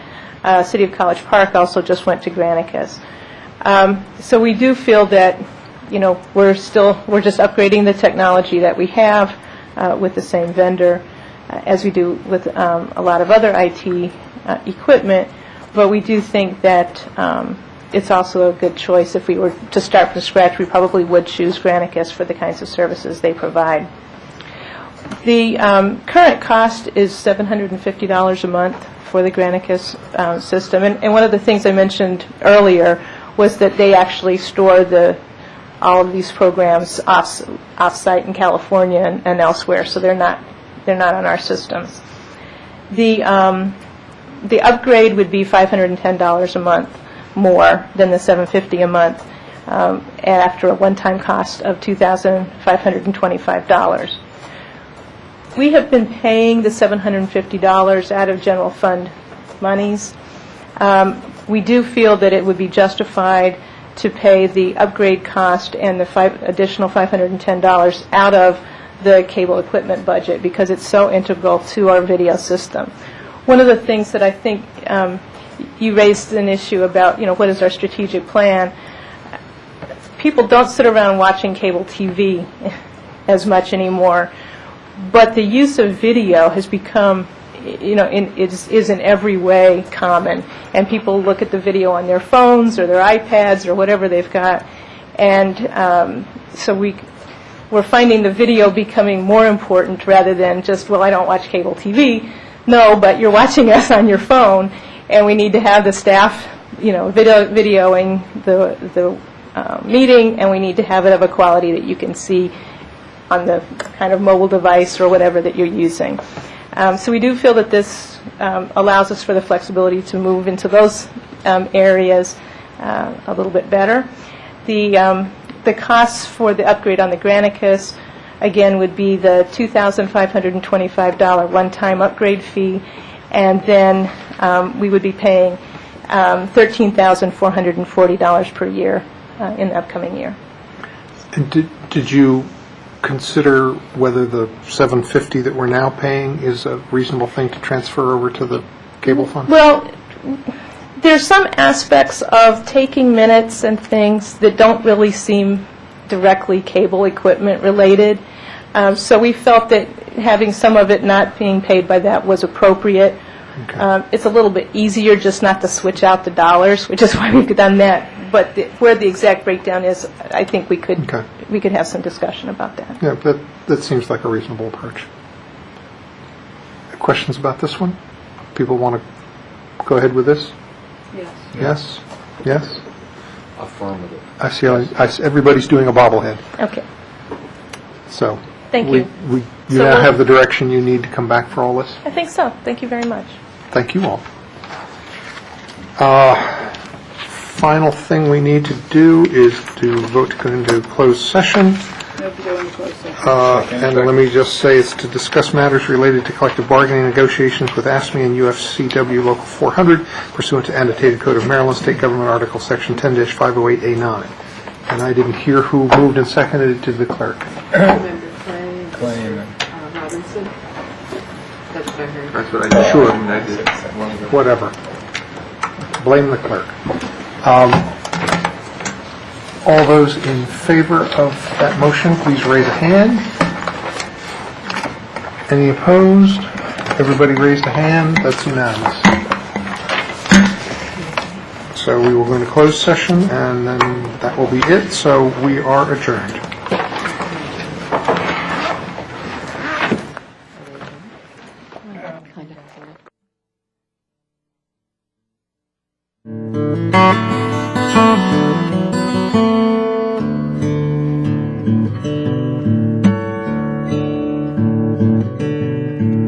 Thank you.